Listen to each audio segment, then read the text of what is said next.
71 போராட்டமே என்ன அப்படின்னு சொன்னான்னா, அந்த மண்ணின் மொழி, மண்ணின் கலைகள், இதற்கு எதிராக ஏகாதிபத்திய இஸ்லாம் செயல்படுகிறது என்பதற்கு தான் போராட்டம். அந்த ஊர்ல அந்த மண்ணின் கலைக்கு உள்ள பொருட்கள் அழிக்கப்படுது அப்படின்னு சொன்னால், அடிப்படைவாத இஸ்லாம் என்பது எதை அழித்திருக்கிறது? இப்போ பங்களாதேஷ் இந்துக்களை பாதுகாப்பதற்கு நீங்கள் குரல் கொடுங்கள் அப்படிங்கக்கூடிய ஒரு கடிதத்தை நாம் அனைவரும் அனுப்பணும். இரண்டாவது, இந்த வங்கதேச இந்துக்களை பாதுகாக்க வேண்டும் என்பதற்காக திங்கட்கிழமை இந்து முன்னணி பேரியக்கம் பல இடங்களில் போராட்டங்கள் அறிவித்திருக்கிறாங்க. உங்கள் பகுதியில் பக்கத்தில் போராட்டம் எங்கே இருக்குன்னு கேட்டுக்கிட்டு அந்த போராட்டத்தில் நாம் அனைவரும் கலந்து கொள்ளணும். இவ்வளவு தூரம் மக்கள் விழாவாக கொண்டாட வேண்டும் அப்படிங்கிறதுக்காக ஒரு முயற்சி எடுத்தது என்பது மிகவும் குறைவு. இது காலமாக செய்யப்பட்டிருந்தால் நம்ம நாட்டில் பிரிவினைவாதம் வந்திருக்கு. இந்த ஜட்ஜ்மெண்ட்டை நான் என்னவா பார்க்குறேன் அப்படின்னா, இந்த நாட்டில் இருக்கிற பல ஜட்ஜுகளுக்கு இது ஒரு எஜுகேஷன் மெட்டீரியலாக நான் பார்க்குறேன். முதல்ல நீங்கள் இந்த அடிப்படையை புரிந்து கொள்ளாமல் நம்ம நாட்டில் பல விஷயம் நடக்குது. நமக்கு இளைஞர்கள் ஓட்டு கிடைக்கணும்னா இந்த மாதிரி பண்ணணும் அப்படின்னு சொல்லி ஓட்டுக்காக காசு கொடுத்து நீங்கள் பெண்களை ஏமாற்றி குட்டிச்சோறாக்கியாச்சு. இப்போ மாணவ சமுதாயத்தை குட்டிச்சோறாக்கி கொண்டு இது எங்கே போய் முடியும்னு தெரியல. அதனால் இந்த மாதிரியான விஷயங்கள் எல்லாம் சரி செய்யப்பட வேண்டும். இது நடக்கணும்னா திராவிடம் முடியும்.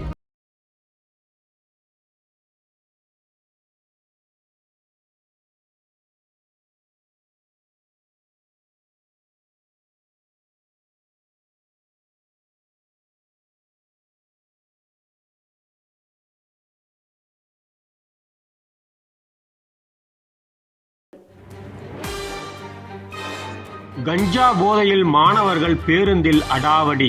நெல்லையில் ஆசிரியரை தாக்க கத்தியுடன் வந்த மாணவர்கள். கோவிலை பூட்டி வைப்பது சாமியை கைது செய்வதற்கு சமம், உயர்நீதிமன்றம் கருத்து. வீடுதோறும் தேசிய கொடி, பிரதமர் நரேந்திர மோடி அழைப்பு. வங்கதேச ஹிந்து இன அழிப்பு, ஊசி மெழுகும் மனித உரிமை ஏஜென்ட்டுகள். பிரிட்டனில் கட்டுக்கடங்காத கலவரங்கள். இந்த செய்திகள் குறித்து நாம் திரு பாலகௌதமனுடன் சிந்திக்க இருக்கிறோம். வாருங்கள் நேயர்களே. வணக்கம். வணக்கம் அம்மா. திருவள்ளூர் மாவட்டம் திருத்தணியில் அரசு பஸ்ஸில் கஞ்சா போதையில் மாணவர்கள் பஸ்ஸில் தொங்கிட்டே போகிற காட்சி தினம் நடக்கிறது. அதே அந்த பஸ்ஸில் பயணிக்கக்கூடிய பெண்கள் தட்டி கேட்கும் பொழுது அந்த பெண்களையே அவர்கள் மிகவும் கேவலமாக பேசுகிறார்கள் அப்படின்னு சொல்லி ஒரு பிரச்சனை வந்திருக்கிறது. அதனால் பஸ் எல்லாம் நிறுத்தி அதில் இருக்கக்கூடிய கண்டக்டரை கூட அந்த பசங்களை கேள்வி கேட்கும் பொழுது அந்த பசங்க அதுக்கு எதற்குமே அசிங்கமாக பேசுவதும் அப்படி தான் இருந்தாங்களே தவிர இதுக்கு ரெஸ்பாண்ட் பண்ணுற மாதிரியாக இல்லை. இதை நாளுக்கு நாள் அதிகரிக்கிறது அப்படிங்கிறது ஒரு செய்தி. அது மட்டும் இல்லாமல் இதே போல் இந்த பள்ளி சம்பந்தமாகவே பார்த்தோம்னா திருநெல்வேலியில் நாங்குநேரி அங்கே சங்கர ரெட்டியார் அரசு மேல்நிலைப்பள்ளி அதில் என்ன ஆச்சு அப்படின்னா, ஒரு 3 மாணவர்கள் அவர்கள் ஒழுங்கீனமாக இருக்கிறார்கள் அப்படின்னு சொல்லிட்டு அதனுடைய ஆசிரியர்கள் கண்டிக்கும் விதமாக மார்க்கை குறைத்து போட்டிருக்கிறார்கள். அதற்காக எப்படி ஆசிரியர்கள் மார்க்கை குறைத்து போடலாம் அப்படின்னு சொல்லிட்டு அந்த 3 மாணவர்களும் வாளை எடுத்துகிட்டு கத்தி எடுத்துகிட்டு இந்த ஆசிரியர்களை கொல்லுவதற்கு முயற்சி எடுத்திருக்கிறார்கள். அதுக்கப்புறம் காவல்துறையில் புகார் சொல்லி அதற்கப்புறம் அந்த 3 மாணவர்களை இப்பொழுது கைது செய்திருக்கிறார்கள் போலீஸ்காரர்கள்.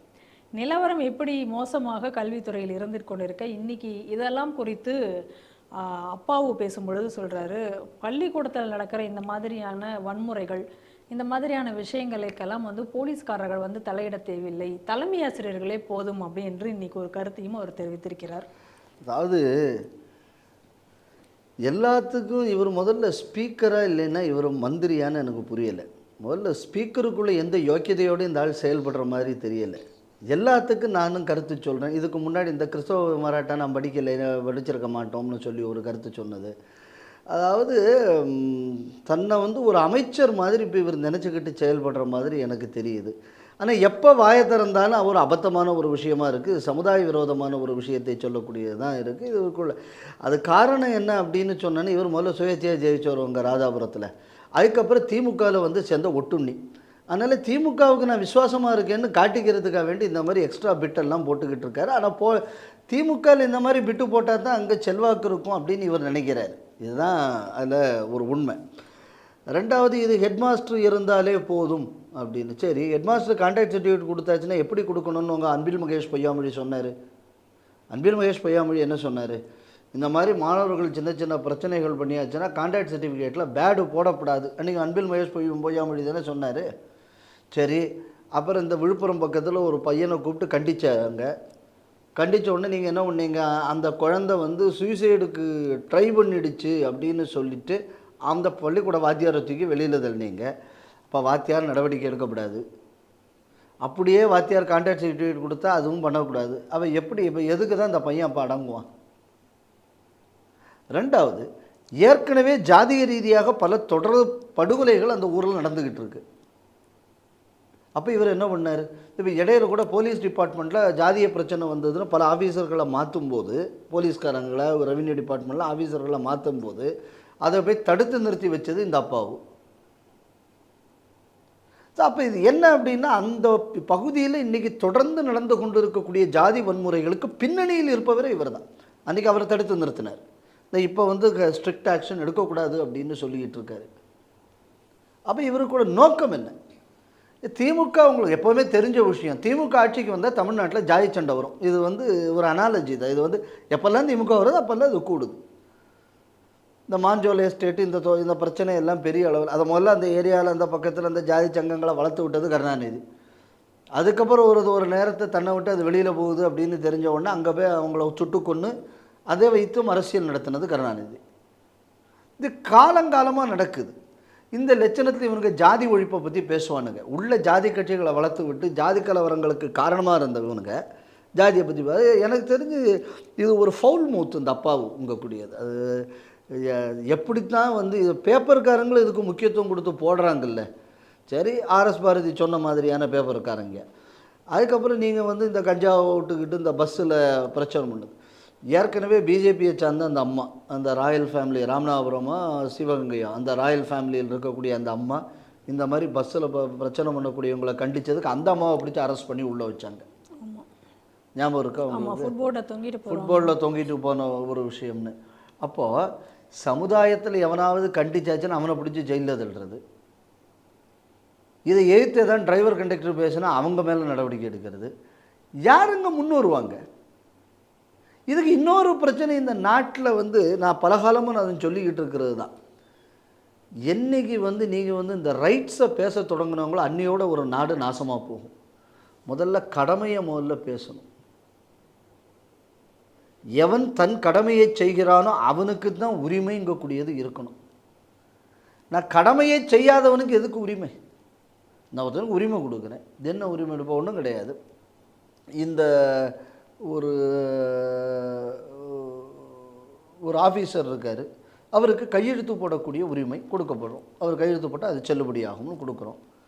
ஏன் கொடுக்குறோம்? அவர் சரிவர அவர் கடமையை செய்வார் என்ற நம்பிக்கை இருப்பதனால் அவருக்கு அந்த உரிமை வழங்கப்படுகிறது. அப்படி தானே? அந்த கடமையை செய்யாத வயலுக்கு நான் அந்த உரிமையை கொடுத்தாச்சுன்னா என்ன ஆகும்? மோசமான விளைவுகள் தான் இருக்கும். இப்போ ஒரு டாக்டர் இருக்கார், அவருக்கு அவர் கையெழுத்து போட்டாச்சுன்னா மெடிக்கல் சர்டிஃபிகேட் அப்ரூவ் ஆகும். அவர் தன் கடமையை ஒழுங்காக செய்யலை, அவர் சர்டிஃபிகேட் கொடுக்குறாருன்னு வைங்க. இப்போ போகலாம், பேர் என்ன, அந்த அமர்நாத் யாத்திரைக்கு போகலாம், ஹார் டிக்கெட் எல்லாம் பர்ஃபெக்டாக இருக்குதுன்னு கழுத்து போட்டு கொடுத்துட்டாரு. அவனுக்கு அப்போ தான் நம்ம வேறு என்ன இந்த எக்கோ எடுத்து பார்த்தாச்சுன்னா 20% தான் வேலை செய்கிறதுன்னு வந்துருச்சுன்னு வைங்க. அந்த டாக்டர் கையெழுத்து போட்டு கொடுத்துட்டாரு. அப்போ போகக்கூடிய நிலைமை என்ன ஆகும்? அமர்நாத்துக்கு போகிறதுக்கு பதில் அவன் அமரலோகத்துக்கே போயிடுவான் தானே? ஸோ எவன் கடமையை ஒழுங்காக செய்கிறானோ அவனுக்கு தான் அதுக்குள்ளே உரிமையை கொடுக்க வேண்டும் இல்லையா? நம்ம நாட்டில் என்ன பிரச்சனை வந்ததுன்னா எல்லாவரும் உரிமையை பற்றி பேசுவோம். அந்த ஹியூமன் ரைட்ஸும்பானே தவிர எவனாவது ஒருத்தன் ஹியூமன் டியூட்டியை பற்றி இதுவரை இந்த நாட்டில் பேசியிருக்கான்னா கிடையாது. உலகம் முழுவதும் இன்றைக்கி வர்ற பிரச்சனைக்கு பாதி காரணமாக தான். வீட்டில் அப்பா அம்மா ஏதாவது கண்டிச்சா அதுக்கு ஏதோ ஒரு நம்பர் அடிக்கிறாங்க. என்னது அந்த நம்பர்? Child care number. ஆமாம், அது என்ன 25 சொல்லி 45 ஏதோ ஒரு நம்பர், அந்த நம்பர் அடித்து பேசிடுறது. உடனே அவன் அப்பனையும் அம்மையும் வந்து அவன் தூக்கிட்டு போயிடுவான். வாத்தியம் அடித்தா அதுக்கு ஒரு நம்பரு, அந்த நம்பரை அடித்தாச்சுன்னா அதுக்கு பிடிச்சிட்டு போயிடலாம். இந்த பிள்ளை அப்புறம் எவன் கண்டிப்பேன்? வீட்லேயும் கண்டிக்க முடியாது, பள்ளியிலையும் கண்டிக்க முடியாது. முன்னாடியாவது ஒரு கூட்டு குடும்பம் ஊருன்னு இருந்தது, ஒரு அமைப்பு, ஊருக்குன்னு ஒரு மரியாதை இருந்தது, ஒரு கட்டுப்பாடு இருந்தது. இன்றைக்கி அது அவ்வளோத்தையும் ஒழிச்சு புட்டிய. அது என்ன, நாங்கள் தனி நபர்கள் தான் முக்கியம், சமுதாயமோ நாடோ இல்லைன்னா குடும்பமோ முக்கியம் இல்லை. இப்போ அது அந்த மனசை ஏற்படுத்துறதுக்கு தான் இந்த நாசமாக போகிற சீரியலு சினிமா இதெல்லாம் அதை நாசமாக்குறதுக்கு தானே. அப்போ வளர்க்குறதம்புட்டியும் தருதலையாக வளர்த்துப்புட்டு அதை கண்டிக்கிறதுக்கு இருக்கக்கூடிய மெக்கானிசத்தை அவ்வளோத்தையுமே ஒழிச்சாச்சுன்னா இப்படி வளராமல் எப்படி வளரும்? ஏற்கனவே தண்ணி அடிச்சுட்டு லேபை உடைச்ச பயல்களுக்கு அந்த டிசியில் பேடு போடக்கூடாதுன்னு சொன்னது இவங்க அமைச்சர். அதுக்கப்புறம் என்னடான குடிகாரன்னு ஒருத்தனை சொன்னால் எனக்கு கோபம் வருதுங்கிறாரு ஒரு மந்திரி. அதுக்கப்புறம் இன்னொருத்தர் சொல்கிறார், ஐயையோ குடியெல்லாம் நிறுத்திடவே முடியாது, நிறுத்தினா பெரிய பிரச்சனை ஆகிடும், பக்கத்தில் எல்லா ஊர்லேயும் இருக்குது அப்படின்னு ஒருத்தர் அதை நியாயப்படுத்துகிறாரு. அப்புறம் ஒருத்தர் 10 லட்சம் ரூபா செத்து போனவங்க எவன்லாம் கள்ளச்சாராயம் குடிக்கிறவனுக்கு 10 லட்சம் கொடுக்குறாங்க. இப்போ எல்லாமே நான் தான் சொல்கிறேன். ஏன்னா அந்த யானை இருந்தாலும் 1000 பொன், யானை இறந்தாலும் 1000 பொன், இது யாருக்கு அப்ளை ஆகுது அப்படின்னு சொன்னால், இவன் இருந்தாச்சுன்னா டாஸ்மார்க்கு கிடைக்கும், கள்ளச்சாராயம் விற்கிறவனுக்கு 1000 பொன், இவன் செத்தான்னா அவன் குடும்பத்துக்கு 1000 பொன். இதை எல்லாரும் புரிஞ்சுக்கிட்டான்னு வைப்பேன். இப்போ அந்த அளவுக்கு வந்து இது என்ன நடவடிக்கை எடுக்கப்பட்டது? ஒன்றும் இல்லை, ஒரு பெரிய நடவடிக்கை எல்லாம் அங்கே கொஞ்சம் ஆஃபீஸர்கள் அங்கேருந்து ட்ரான்ஸ்ஃபர் பண்ணாங்க, அதோடு அந்த வேலை முடிஞ்சுது. சரி, இப்போ லோக்கலில் இந்த ஆஃபீஸரை தவிர அந்த விற்ற ஒரு 3-4 பேர், அப்போ அந்த ஊரில் எம்எல்ஏயாக இருக்கக்கூடியவங்க இவங்களாம் இவ்வளோ நாள் என்ன பண்ணிக்கிட்டு இருந்தாங்க?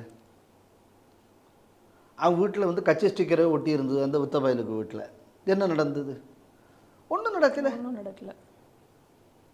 இன்னும் இவங்க கட்சியை சேர்ந்தவருக்கு மேலே வந்து இந்த ட்ரக்கு இந்த மாதிரியான வழக்குகள் இருக்குது. என்ன நடவடிக்கை எடுத்தாங்க? யாரும் எடுக்கலை. இன்னும் இதை நியாயம் வேறப்படுத்தினா, இதுவும் ஒரு ஜில்லா கலெக்டர் வேறு சொன்னார், நீ அந்த சரக்கை குடிக்காத, எங்கள் கடை சரக்கை குடி அப்படின்னு டாஸ்மாக்குக்காக வேண்டி ஒரு விளம்பரப்படுத்தினார் சேலம் ஜில்லா கலெக்டர். சார், அப்போ உங்களுக்குள்ள அஃபீஷியல் மிஷினரி இப்படி இருக்குது. குடும்பத்தில் எவனா கண்டிச்சாச்சுன்னா அதை சைல்டு லைனில் ஃபோன் பண்ணி சோழியை முடிச்சிடுறிய. பள்ளிக்கூடத்தில் கண்டிக்கலாம்னா அந்த கான்டாக்ட் சர்டிஃபிகேட் கொடுக்கப்படாதுன்னு மந்திரி சொல்கிறாரு. இப்போ எப்படி இருக்கும் சமுதாயம்? உள்ள பள்ளிக்கூடம் உள்ளே போடக்கூடிய சினிமா, நீங்கள் போடக்கூடிய சீரியல், இதுக்கு தானே ஓசிடிவியே கொடுத்தேங்க. ஓசிடிவியை ஊருக்கு கொடுத்து ஊரில் இருக்கக்கூடிய மனசை கெடுத்ததை தவிர வேறு எதுவும் பண்ணலை உங்கள் அப்பன். சரி, என்ன அறிவியல் பார்த்துக்கிட்டானுங்க அந்த வீட்டில்? நீங்கள் கொடுக்குற இல்லை உங்கள் டிவியில் எத்தனை வீட்டில் அவன் அனிமல் பிளானட்டா, இல்லை டிஸ்கவரி சேனல் பார்த்தானா, இல்லை ஹிஸ்ட்ரி சேனல் பார்க்குறானா? ஒன்றும் கிடையாது. அதெல்லாம் ஃப்ரீ டு ஏர் சேனலாக முதல்ல. அது ஏதாவது நீங்கள் செய்துங்க. அதாவது நீங்கள் வந்து டிவியை கொடுத்தீங்க, டிவி எதுவும் கொடுத்தீங்க?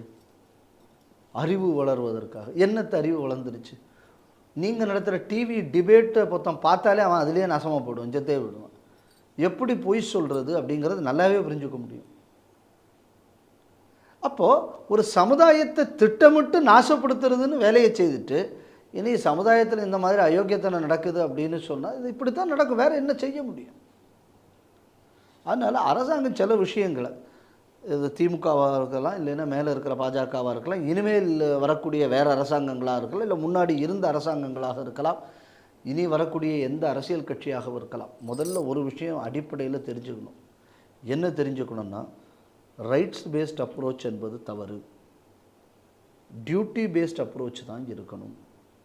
ஒன்று. ரெண்டாவது, எந்த கெட்ட பழக்கத்துக்கும் மக்கள் ஆளாகாமல் அவர்களை பாதுகாப்பது என்பது அரசின் கடமை.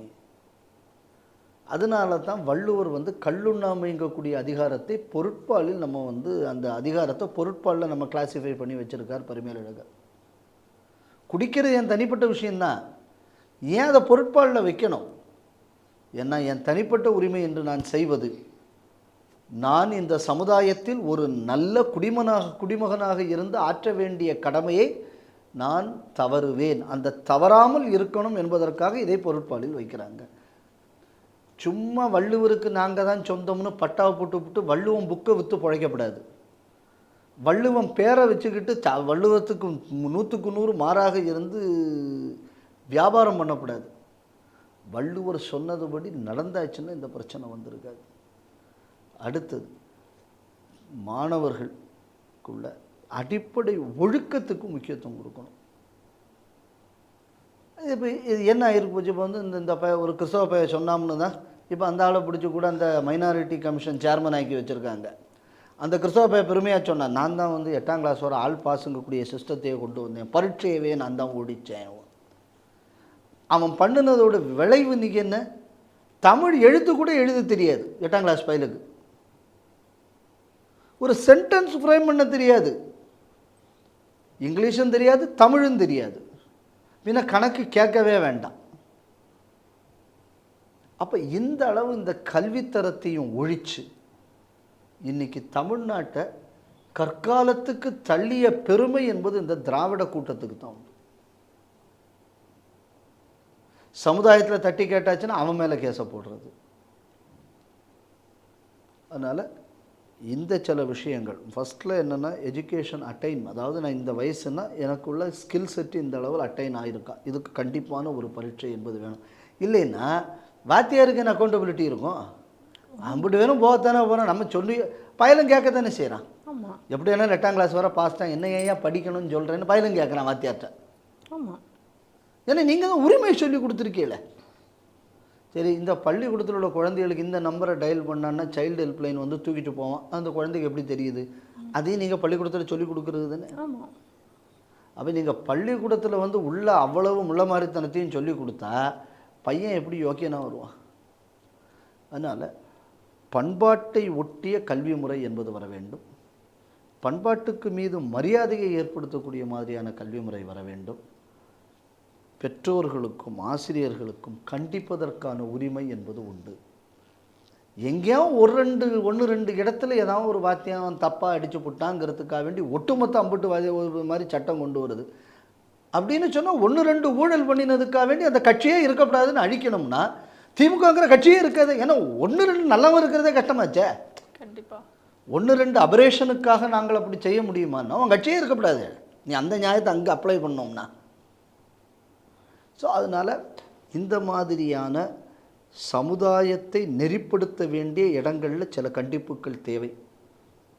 இந்த கண்டிப்புகளுக்கு விரோதமான விஷயங்கள் என்னென்னா, இதை செய்தாச்சுன்னா நாளைக்கு இந்த பயல்கள்லாம் நமக்கு ஆதரவு தெரிவிப்பான், நமக்கு இளைஞர்கள் ஓட்டு கிடைக்கணும்னா இந்த மாதிரி பண்ணணும் அப்படின்னு சொல்லி ஓட்டுக்காக காசு கொடுத்து நீங்கள் வந்து பெண்களை ஏமாற்றி குட்டிச்சோறாக்கியாச்சு. இப்போ மாணவ சமுதாயத்தை இப்போது குட்டிச்சோறாக்கி கொண்டு இருக்கிறீர்கள். இது எங்கே போய் முடியும்னு தெரியலை. அதனால் இந்த மாதிரியான விஷயங்கள் எல்லாம் சரி செய்யப்பட வேண்டும். இது நடக்கணும்னா திராவிடம் ஒழியணும். இது ஒழியாமல் இதுக்கு வந்து விடிவு காலம் கிடையாது. இதை நம்ம புரிஞ்சுக்கணும்.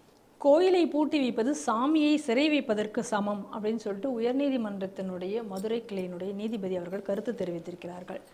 எதற்கா அப்படின்னு சொல்லி பார்த்தோம்னா, மதுரையில் இருக்கக்கூடிய உத்தபுரம், அந்த உத்தபுரத்தைச் சேர்ந்தவர் பாண்டி என்பவர், அவர் வந்து ஒரு வழக்கு தொடர்ந்திருக்கிறார். என்ன வழக்கு அப்படின்னு பார்த்தோம்னா, உத்தபுரத்தில் இருக்கக்கூடிய முத்தாலம்மன் கோவில், அந்த முத்தாலம்மன் கோவில் இரு சமுதாயத்தினரிடையே ஏற்பட்ட ஒரு பிரச்சனையினால் அந்த கோவில் வந்து பூட்டப்பட்டு விட்டது. அதனால் வழிபாடுகள் இல்லாமல் அந்த கோவில் இருக்கிறது. இந்த கோவில் வந்து மிக நீண்ட நாளாக இந்த மாதிரி பூட்டி வச்சிருக்கு. அட்லீஸ்ட் வந்து எங்களுக்கு தினமும் வந்து அந்த கோவிலை வழிபடுவதற்காவது பூஜைகளுக்காகவாவது அந்த கோவில் திறக்கப்பட வேண்டும் அப்படின்னு சொல்லி அவர் ஒரு வழக்கை திறந்திருந்தார். அந்த வழக்கில் தான் இன்னைக்கு வந்து ஜிஆர் சாமிநாதன் அவர்கள் ஒரு தீர்ப்பை சொல்லியிருக்கார். அதில் அவர் சொல்லும்போது என்ன சொல்லியிருக்காரு, இந்த மாதிரி ஒரு பிரச்சனைன்னு சொல்லிட்டு நீங்கள் இந்த மாதிரி காலவரை இல்லாமல் கோவிலை மூடி வைப்பது அப்படிங்கிறது சரியான முறை கிடையாது. ஒரு தவறு செய்துட்டான்னு சொல்லி ஒரு சிறை கைதி கொண்டு போய் நீங்கள் ஜெயிலில் வைக்கிறீங்க அப்படின்னு சொன்னால் அவருக்கு சாப்பாடு எல்லாமே வழங்கப்படுது இல்லையா, அதெல்லாம் பண்ணுறீங்க. ஆனால் எந்த ஒரு இதுவுமே இல்லாமல் அப்படி ஒரு கோவிலை நீங்கள் பூட்டி வச்சுட்டு அந்த சாமிக்கு தினமும் தர வேண்டிய பூஜை முறைகளும் நிவேதனங்களும் இல்லாமல் இருப்பது அப்படிங்கிறது சாமியை சிறை வைப்பது போல் ஆகிறது. அது வந்து மிகவும் ஒரு தவறான செயல். அதிகாரிகள் இதற்கு துணை போகக்கூடாது. கோவிலை வந்து உடனடியாக திறந்து இந்த மாதிரி தினப்படி பூஜைகள் நடப்பதற்கு அனுமதிக்க வேண்டும். அப்படி அங்கே ஏதாவது வந்து பிரச்சனைகள் ஏற்பட்டால் அந்த பிரச்சனைக்கு காரணமானவர்கள் யாரோ அவர்கள் உடனடியாக கைது செய்யப்பட்டு அந்த இடத்துல சட்டம் ஒழுங்கை நிலைநாட்டுங்கள் அப்படின்னு சொல்லி ஒரு தீர்ப்பை சொல்லியிருக்கிறார். ஒரு வரவேற்கப்பட வேண்டிய தீர்ப்பு. திரு சுவாமிநாதன் அவர்கள் பல தீர்ப்புகளில் நம்ம கான்ஸ்டிடியூஷனுக்குள்ள கொடுக்கப்பட்டிருக்கிற உரிமைகளை இன்று மக்களுக்கு அவரது தீர்ப்புகள் மூலம் பெற்றுத்தருகிறார் அப்படின்னு தான் நம்ம சொல்லணும். இதுக்கு முன்னாடி கூட 2-3 தீர்ப்பு இந்த மாதிரி எக்ஸலண்ட்டான தீர்ப்புகளை அவர் கொடுத்திருந்தார். இப்போ அந்த வரிசையில் நான் இந்த தீர்ப்பை பார்க்குறேன். Swami is a minor and sami is considered as a living entity. அப்போ ஆகமத்தில் பிராண பிரதிஷ்டை என்று ஒன்று செய்யப்படும் போது ஒரு பிராணன் இருக்கிற ஒரு வஸ்துவுக்கு என்னென்னலாம் உண்டோ அதெல்லாம் அந்த சாமிக்கு செய்யப்பட வேண்டும். அதனால தான் அதுக்கு ஒரு மைனராக அது வழக்கில் சேர்க்கப்படுகிறது. இது அந்த சட்டம் கொடுத்தது. இந்த சட்டத்தில் சொல்லக்கூடியதை இன்று அவர் இப்படி தான் சட்டம் என்பதை இன்றைக்கி நமக்கு எடுத்து காட்டியிருக்கிறார். இந்த ஜட்ஜ்மெண்ட்டை நான் என்னவா பார்க்குறேன் அப்படின்னா, இந்த நாட்டில் இருக்கிற பல ஜட்ஜுகளுக்கு இது ஒரு எஜுகேஷன் மெட்டீரியலாக நான் பார்க்குறேன். சரி, முதல்ல நீங்கள் இந்த அடிப்படையை புரிந்து கொள்ளாமல் நம்ம நாட்டில் பல விஷயம் நடக்குது. அதிகாரிகளை பொறுத்தளவில் ஒரு மெட்டீரியலா அப்படின்னா எனக்கு தெரியாது. ஏன்னா அதிகாரிகள் சட்டத்தின் அடிப்படையில் நடக்கிறார்களோ என்னவோ, ஆளுங்கட்சிக்கு அடிமைகளாக, கொத்தடிமைகளாக, பிரதான அடிமைகளாக அவர்கள் நடந்து கொண்டிருக்கிறார்கள் என்பதை தான் நம்ம பார்க்குறோம். ஏன்னா அவங்க பணிவு அப்படி இருக்குது. கும்பகோணத்தில் பணிஞ்சு வணங்க அவங்க குத்தாலத்திலேயே குறிக்கிறாங்க. அந்த அளவுக்கு அவங்க தங்களது பணிவை காட்டுகிறார்கள் இன்றைக்குள்ள ஆளுங்கட்சி. அப்போ இதை நான் எந்த லெஜ்மெண்ட்டை நான் ஒரு பெரிய ஒரு திருப்பு முனையாக பார்க்குறேன். தமிழ்நாட்டில் இதை ஒரு ஃபேஷனாக வச்சுருக்காங்க. ஏதாவது ஒரு கோயிலில் போய் ஏதாவது ஒரு ஜாதி சண்டையை ஏற்படுத்தி அந்த கோயிலை மூடிடுறது. இப்படி பல வருஷம் அந்த கோயில் மூடி இருக்கும்போது அதை சுற்றி கொஞ்சம் கொஞ்சமாக மதம் மாற்றுறது. இப்போ இதில் நீங்கள் பார்த்தீங்க அப்படின்னு சொன்னால் இதில் சில ஏஜென்ட்டுகள் இருக்காங்க. இந்த திருமாவளவன் ஒருத்தர், அவர் ஒரு ஏஜென்ட்டு. அதுக்கப்புறம் இந்த நாகை திருவள்ளுவன் ஒரு ஏஜென்ட்டு. இந்த மாதிரி கொஞ்சம் பல ஏஜென்ட்டுகள் இருக்காங்க. அவர்களுக்கு தொழில் இது. ஒரு ஜாதியை வச்சு ஒரு பிரச்சனையை உண்டாக்கணும், உண்டாக்கிட்டு சம்மந்தமே இல்லாமல் ஒரு கோயிலில் போய் இது பண்ணணும். இப்போ தொடர்ந்து தமிழ்நாட்டில் இந்த மாதிரி சில கோயில்களை பண்ண உடனே தென்பாதி, அந்த இடத்துக்கு பேர் எனக்கு வடபாதி, என்ன பாதி, கீழ்ப்பாதியா மேல்பாதி விழுப்புரம் மாவட்டத்தில் இதே மாதிரி ஒரு வேலையை பண்ணாங்க. திரௌபதி அம்மன் கோயிலில் பண்ணாங்க. உடனே இதே அடித்தளத்தில் திருமதி சர்வேஷன்னு ஒரு அம்மா அதுக்கு ஒரு வழக்கு தொடர்ந்தாங்க.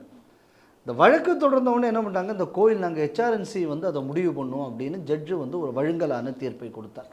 ஏன்னா இது ஒன்றும் பண்ண முடியாது. ஏன்னா ஐம் அ டெய்ட்டி, எனக்கு இந்த ரைட் இருக்குது, அது ஏன் நீங்கள் செய்யக்கூடாதுன்னு கேள்வி வந்த உடனே அதை ஹெச்ஆர்என்சி முடிவு செய்யும் அப்படின்னு நீதிபதி ஒரு தீர்ப்பு கொடுத்தார்.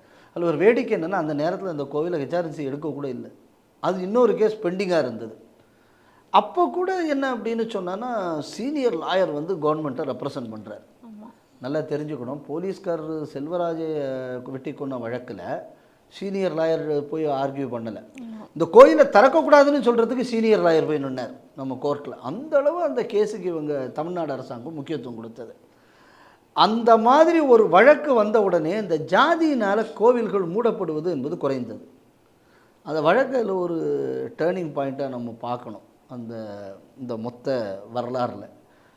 அப்போ இந்த மாதிரி கோவில்களை மூடுவதற்காக ஜாதி சண்டைகள். அப்போ அவங்க என்ன கேட்டாங்க, அப்போ நீங்கள் இந்த கொரோனா காலத்தில் மக்கள்லாம் கோவிலுக்கு போகக்கூடாது, கோவிலுக்குள்ளே பூசாரி மட்டும் பூஜை பண்ணிக்கிட்டு வர, இந்த மாதிரி தானே ஒரு சிஸ்டம் இருந்தது, ஏன் அதை நீ பண்ணிட்டு போயேன் அப்படின்னு அவங்க கேள்வி கேட்டாங்க. அப்போ இதுக்கு ஒன்றும் சொல்ல முடியாது அப்படின்னு சொல்ல முடியாது.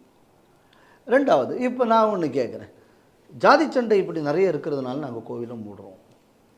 அப்போ தமிழ்நாடு திராவிட ஆட்சியின் கீழ் ஜாதி வெறி பிடித்து நடக்கிறது, ஒத்துக்கலாம்ல? இல்லை, இதுக்கு முன்னாடி இந்த மாதிரி பிரச்சனை இல்லை. யுவா ஆட்சியில் தான் இந்த மாதிரி நிறைய நடக்குது. அப்படின்னா ஜாதி கலவரங்களை அதிகப்படுத்த வேண்டும் என்றால் திராவிட ஆட்சியில், அதுவும் திமுக ஆட்சி இருந்தால் ஜாதி சண்டைகள் அதிகமாக வருகிறது. அப்படி தானே? இப்போ நம்பர் ஆஃப் டெம்பிள்ஸ் எந்த ஆட்சியில் அதிகம் க்ளோஸ் ஆகிருக்கு அப்படின்னு நம்ம பார்த்தோம்னா திமுக ஆட்சியில். அப்போ ஜாதி சண்டை எந்த ஆட்சியில் அதிகம் நடந்திருக்கு? திமுக ஆட்சியில். அப்போ இந்த மண்ணாங்கட்டிக்கு நான் தான் ஜாதியை ஒழிச்சேன்னு நீ ஏன் மாறு தட்டிக்கிறேன்? உனக்கு அதுக்குள்ளே யோக்கியதை இருக்கா? இல்லை. சரி, இப்போ நான் இதை கேட்குறேன். அதாவது 2 ஜாதிக்கு சண்டை வந்துருச்சு, அதனால் ஒரு பிரச்சனை, அதனால் நம்ம மூடிடலாம் அப்படின்னு. அழகிரிக்கும் ஸ்டாலினுக்கும் சண்டை வந்தது. அப்பன் சரியா வளர்க்கலை அப்படின்னு சொல்லி கருணாநிதியை நம்ம ஜெயிலில் போட முடியுமா? அது முடியுமா?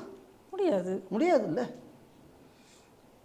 சரி, அப்பன் சரியாக வளர்க்கலை, அதனால் சொந்தக்காரன் தான் மக்கள் ஆதரவு அதிகம் இருக்குது அப்படின்னு சொல்லி கருத்து கணிப்பு போட்டுக்காண்டி கொளுத்தி விட்டாங்க. ஜெயிலில் போட முடியுமா? முடியாது. அப்போ இந்த நியாயத்தை நானும் சொல்லலாம் இல்லை? அப்போ அந்த நியாயம் அங்கே ஏன் அப்ளை ஆக மாட்டேங்குது? சரி, ஒவ்வொரு சிஎஸ்ஐ டயசிஸ் தேர்தலையும் வெட்டு குத்து என்னெல்லாம் நடக்குது. ஏன் டயசிஸை நீங்கள் இதுவரை டேக் ஓவர் பண்ணல? பண்ணியிருக்கலாம்ல. கண்டிப்பாக. இது எங்கள் கன்னியாகுமரியில் ஒரு ஜமாத் இருக்குது. ஒவ்வொரு பெருநாள் வரும்போது அடிச்சுக்கிறேன். ஊரில் உள்ள அம்புட்டு போலீஸும் கன்னியாகுமரியில் போய் எனக்கு இந்த பயிலு நடத்துறதுக்கு. ஏன் அந்த மசூதி இதுவரை நீங்கள் டேக் ஓவர் பண்ணல? பண்ணியிருக்கணும்ல. கண்டிப்பாக. திமுக கட்சியை பேன் பண்ணியிருக்கணும் இல்லை? தினகரனை கொளுத்தன ஒன்று. அப்போ அந்த நியாயம் எங்கெல்லாம் அப்ளிகபிள் ஆகணுங்கிறதுக்கு ஒரு இது இருக்குல்ல. அப்போது ஒரு சட்டவிரோத செயல் தொடர்ந்து நடைபெறுகிறது. ஆனால் அந்த சட்டவிரோத செயல் என்பது ஒரு உள்நோக்கத்துடன் நடைபெறுகிறது. இந்த உள்நோக்கம் என்னென்னா, அந்த கோயில்களை மூடுறது. கோயிலை மூடியாச்சுன்னா மதம் மாற்றத்துக்கு அது ஈஸியாகும். மக்களை மண்ணிலிருந்து பிரிப்பது, இதுதான் இதுக்குள்ள நோக்கம். இப்போ இதையும் மீறி ஒரு இடத்துல ஒத்துமையாக இருந்தாலும் இவனுங்களே ஆளை செட்டப் பண்ணுறது, ஆளை செட்டப் பண்ணி ஒரு கள்ள கேஸை கொடுக்க சொல்கிறது, டினாமினேஷன் டெம்பிளை பொது கோவில்னு சொல்கிறது. ஸோ இது எல்லாம் இந்த தமிழ்நாட்டில் வந்து தொடர்ந்து கோவில்களை அழிப்பதற்கும் இந்து மதத்தை ஒழிப்பதற்கும் செய்யக்கூடிய வேலை. ஏதோ இதை திமுககாரன் யோசித்து செய்கிறான்னு மட்டும் யாரும் தயவுசெய்து நினச்சிக்காங்க. மிஷினரி, இடதுசாரி, துலுக்கம் இவன் சொல்லக்கூடியதை இவன் இம்ப்ளிமெண்ட் பண்ணுறான். இதெல்லாம் யோசித்து செய்யக்கூடிய அளவுக்கு இந்த ஒரு பயலுக்கும் மூளை கிடையாது. இவனுக்கு என்னென்னா, அந்த மாதிரி செய்கிறதுல எனக்கு 5 பைசா கிடைக்குமா, இல்லை அந்த சொத்தை ஆட்டையை போட முடியுமா, இதுக்கு மேலே இவங்களுக்கு சிந்திக்க தெரியாது. ஆனால் இவனை இயக்கிறான்ல ஒருத்தன், அவனுக்கு தெரியும் என்ன பண்ணணும்னு. அதனால இந்த மாதிரியான கூலிகளை ஒரு அந்நிய சக்தி பயன்படுத்துவது. அவனுக்கு அஜெண்டா கோவில் அடைக்கிறது, இவனுக்கு அஜெண்டா அந்த கோவிலை பிடிங்கி சொத்தை அனுபவிக்கிறது. அதனால் எனக்கு லாபம், உனக்கு லாபம். ஸோ இதை ஒரு ட்ரெண்டாக்கி வந்தார்கள். இன்றைக்கி அந்த ட்ரெண்டுக்கு ஒரு முற்றுப்புள்ளி வந்திருக்கு. கோயிலில் பூஜை நடக்கணும், கோவிலில் இந்த மாதிரியான விஷயம் நடக்கணும் அப்படிங்கக்கூடிய ஒரு சிஸ்டம் வந்திருக்கு.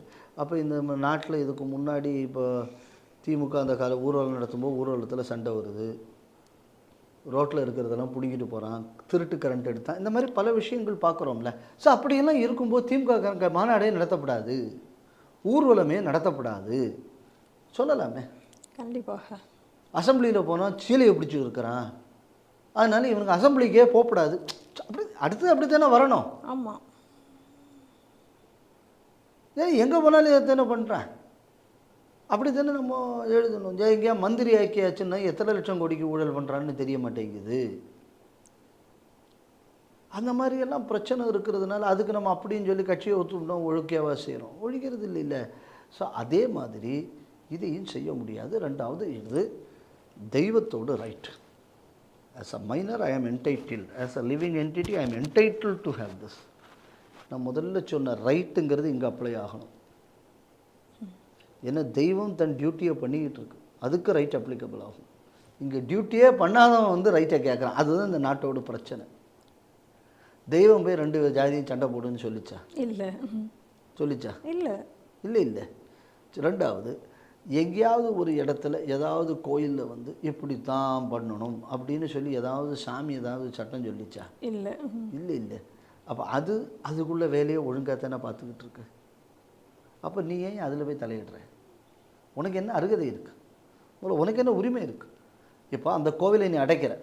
இப்போ இன்னொரு விஷயம் சொல்கிறேன், இது ரைட்ஸ் ஆங்கிள்லேருந்து சொல்கிறேன். இது அந்த தெய்வத்துக்குள்ள அது ஒரு மைனர், அதுக்குள்ள உரிமை. இது ஒரு கோவிலில் போய் ஒரு தெய்வத்தை வழிபடுவது என் உரிமையா இல்லையா? ஆமாம். அப்போ நான் என்னது வழிபாட்டு உரிமை என்பதை நீ மறுக்கிறாயா இல்லையா அந்த கோயிலை மூடுறதுனால? நிச்சயமாக. அப்போது ஒரு ஹிந்துவின் வழிபாட்டு உரிமை மறுக்கப்படுகிறது, ஒரு ஆலயத்தின் தெய்வத்திற்கு தனக்கு கிடைக்க வேண்டிய பூசணைகளும் அங்கே மறுக்கப்படுகிறது. அப்போது ஹிந்துவா பிறந்தாலும் குற்றவாளி, ஹிந்துவால் வணங்கப்பட்டாலும் குற்றவாளி இந்த நாட்டில். எந்த அளவு இந்த திராவிடங்கக்கூடிய பேரில் ஹிந்துக்களுக்கு ஓரவஞ்சனை நடந்து கொண்டிருக்கிறது என்பதை தான் பார்க்கணும். இன்றைக்கி இந்த தீர்ப்பு என்பது உண்மைக்குமே இட்ஸ் அ ஹிஸ்டாரிக்கல் தீர்ப்பு. எங்கெங்கெல்லாம் இந்த மாதிரியான கோவில்கள் மூடப்பட்டிருக்கிறதோ, சீல் வைக்கப்பட்டிருக்கிறதோ, இந்த கோவில் எல்லாருமே இந்த மாதிரியான இந்த வழக்கை தொடர்ந்து அந்தந்த கோவில்களை நம்ம திறக்கணும், திறந்து அங்கெல்லாம் பூஜை செய்யணும். அப்படின்னா தான் தமிழ்நாடு நல்லா இருக்கும் அப்படின்னு யார் சொன்னா? ஔவையார் சொல்லியிருக்கா. கோயில் இல்லா ஊரில் குடியிருக்க வேண்டாம், ஆலயம் தொழுவது சாலவும் நன்று. தமிழனாக இருந்தால் இந்த வேலையை நாம் செய்ய வேண்டும். இதுதான் தமிழ் பண்பாடு. இன்னொருத்தர் ஒரு ஒருத்தர் இருப்பார் இவரு கூட, இந்த ஆன்மீக வியாபாரின்னு ஒருத்தர், அவர் பேர் என்ன? சுகி சிவம். அந்த சுகி சிவம் அவர் அடிக்கடி சொல்லுவார், அது சித்தர்கள் பண்ணினார்கள், அதனால் அதில் ஆகமம் நிற்காதுன்னு. ஆனால் ஒரு வேடிக்கை என்னென்னா, திருமூலர் சித்தரில் ஒருத்தர் தான். திருமூலர் ரொம்ப தெளிவாக சொல்லியிருக்காரு, டே இந்த ஆகமத்து பின்பற்றாமல் நீ பண்ணினீன்னா இது இந்த நாட்டுக்கும் மக்களுக்கும் எல்லாத்துக்கும் கெடுதிடா அப்படின்ட்டுருக்கார். அப்போ தமிழ்நாடு இந்த முன்னாடி பழைய நியூஸில் நீங்கள் சொன்ன மாதிரி தமிழ்நாடு நாசமாக போனதில் ஒரு காரணம் என்னென்னா இந்த மாதிரியான முறைப்படி பூசணி செய்யப்படாதது. அப்போ இந்த தமிழ்நாட்டை தெய்வம் காப்பாற்றிடக்கூட கூடாது, எப்படியும் நாசமாகியே தீரணும் அப்படிங்கிற ஒரு வைராக்கியத்தோடு இங்கே ஒரு மாநில அரசு செயல்பட்டு வருகிறது. இதிலிருந்து தமிழகத்தை காப்பதற்கு ஒரு கருவியாக இந்த நீதிமன்ற தீர்ப்பு அமையும்னு நான் நினைக்கிறேன். வருகிற ஆகஸ்ட் 15ஆம் தேதி 78வது சுதந்திர தினம் வர இருக்கிறது. அன்றைய தினத்தில் நம்ம அனைவருடைய வீடுலேயும் தேசிய கொடி பறக்க வேண்டும், தேசிய கொடியை ஏற்ற வேண்டும் அப்படின்னு சொல்லிட்டு பிரதமர் மோடி அவர்கள் நாட்டு மக்களுக்கு வேண்டுகோள் விடுத்திருக்கிறார். ஒரு நல்ல விஷயம். ஒரு நாட்டின் பிரதமர், இதுக்கு முன்னாடி இருந்த பிரதமர்கள் இந்த மாதிரி ஒரு தேசிய அளவில் கொண்டாடப்பட வேண்டிய சில அக்கேஷன்ஸை இவ்வளவு தூரம் மக்கள் விழாவாக கொண்டாட வேண்டும் அப்படிங்கிறதுக்காக ஒரு முயற்சி எடுத்தது என்பது மிகவும் குறைவு. இது காலமாக செய்யப்பட்டிருந்தால் நம்ம நாட்டில் பிரிவினைவாதம் வந்திருக்காது, ஊழல் மலிஞ்சிருக்காது, தேச தியாகிகளுக்கு மரியாதை கொடுக்கணுங்கக்கூடிய ஒரு பண்பாடு வந்திருக்கும்,